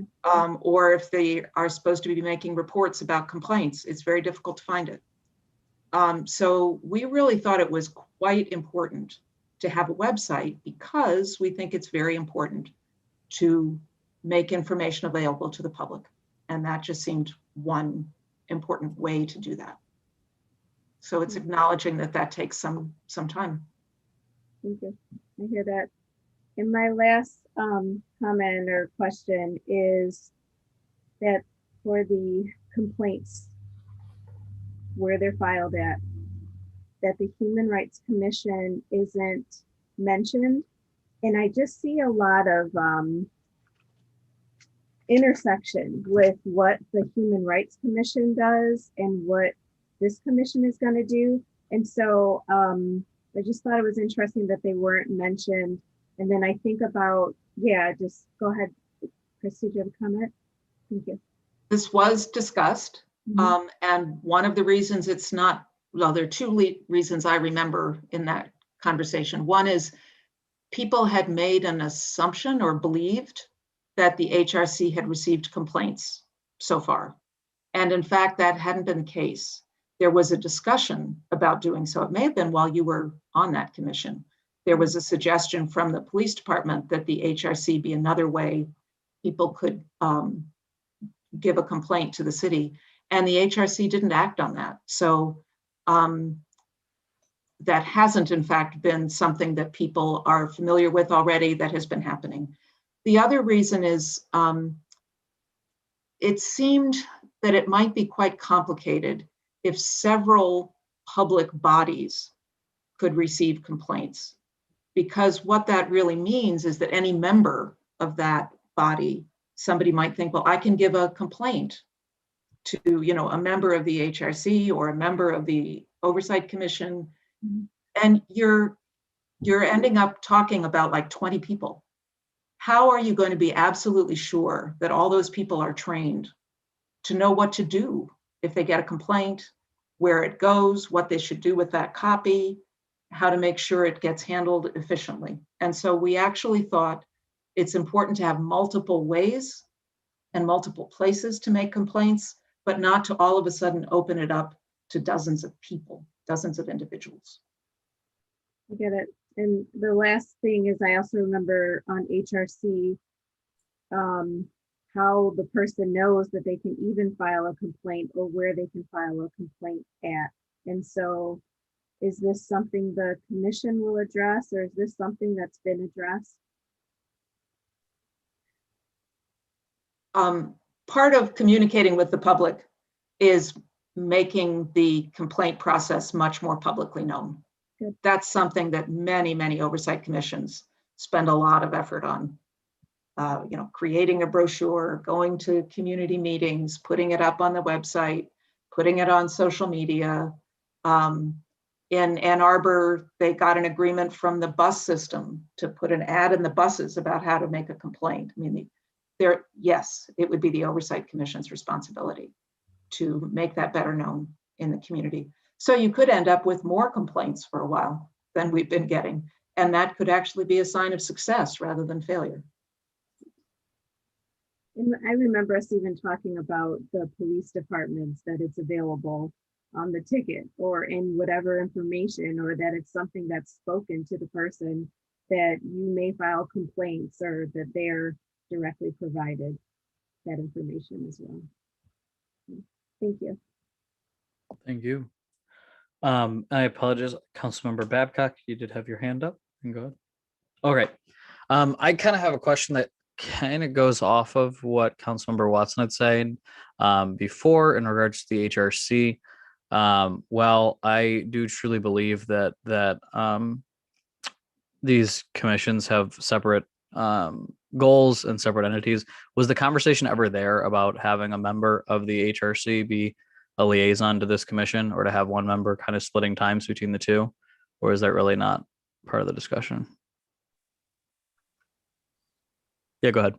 I believe the city's Code of Ordinances already has a provision that a citizen can be only on one commission. Oh, And I think there's probably a pretty good reason for that. That if the commissions are worth being on, it's because you have work to do there. Yep. And doubling somebody's work as a volunteer Yeah. is perhaps asking too much. And this commission is going to be a lot of work. Yeah, no, I appreciate it. I did know that, and I don't know why it didn't come to my mind when I said it. All right, thank you, Chris. Anybody have any other comments, questions, members of council that wanted to talk on the issue?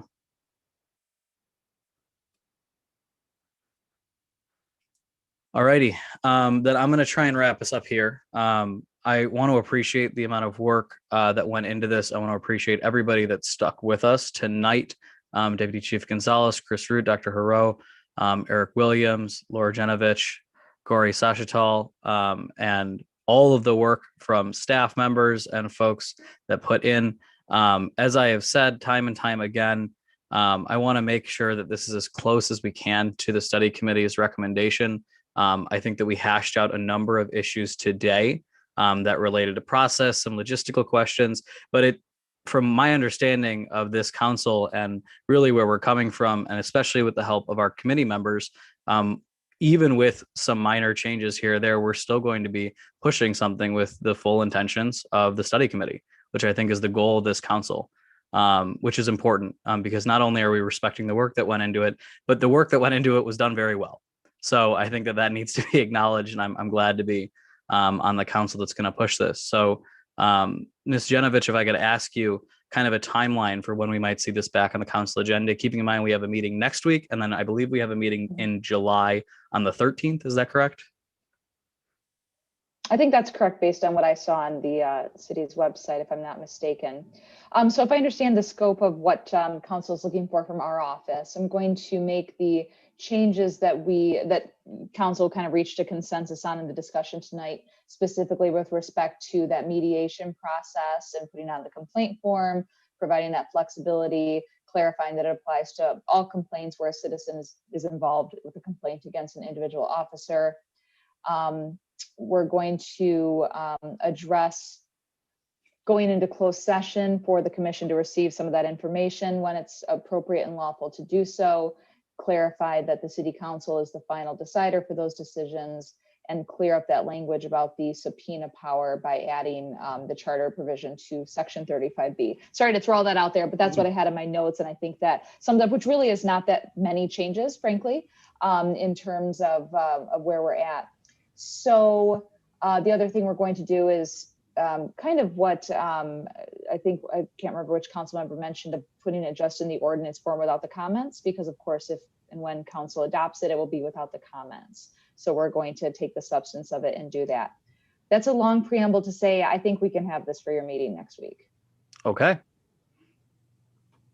City Manager Lahanas, I wanted to give you an opportunity. Do you think that that's an all right timeline to get going on this? I was just going to say, if it goes in a format at this point that looks like it's ready to be passable, I think that's great. So that's what I was going to add, and you jumped in and said it.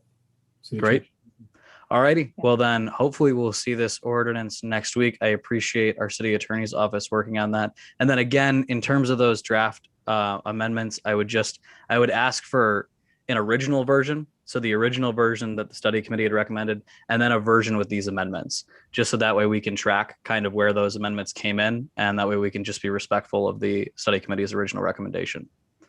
Sure. And if I may ask, because I have the version in the PDF packet, if there is a Word version of that part of it, I'd appreciate receiving that. Yeah, I believe I have one in my email, but Chris, I'm going to ask you to send it to me one more time so I can forward it along.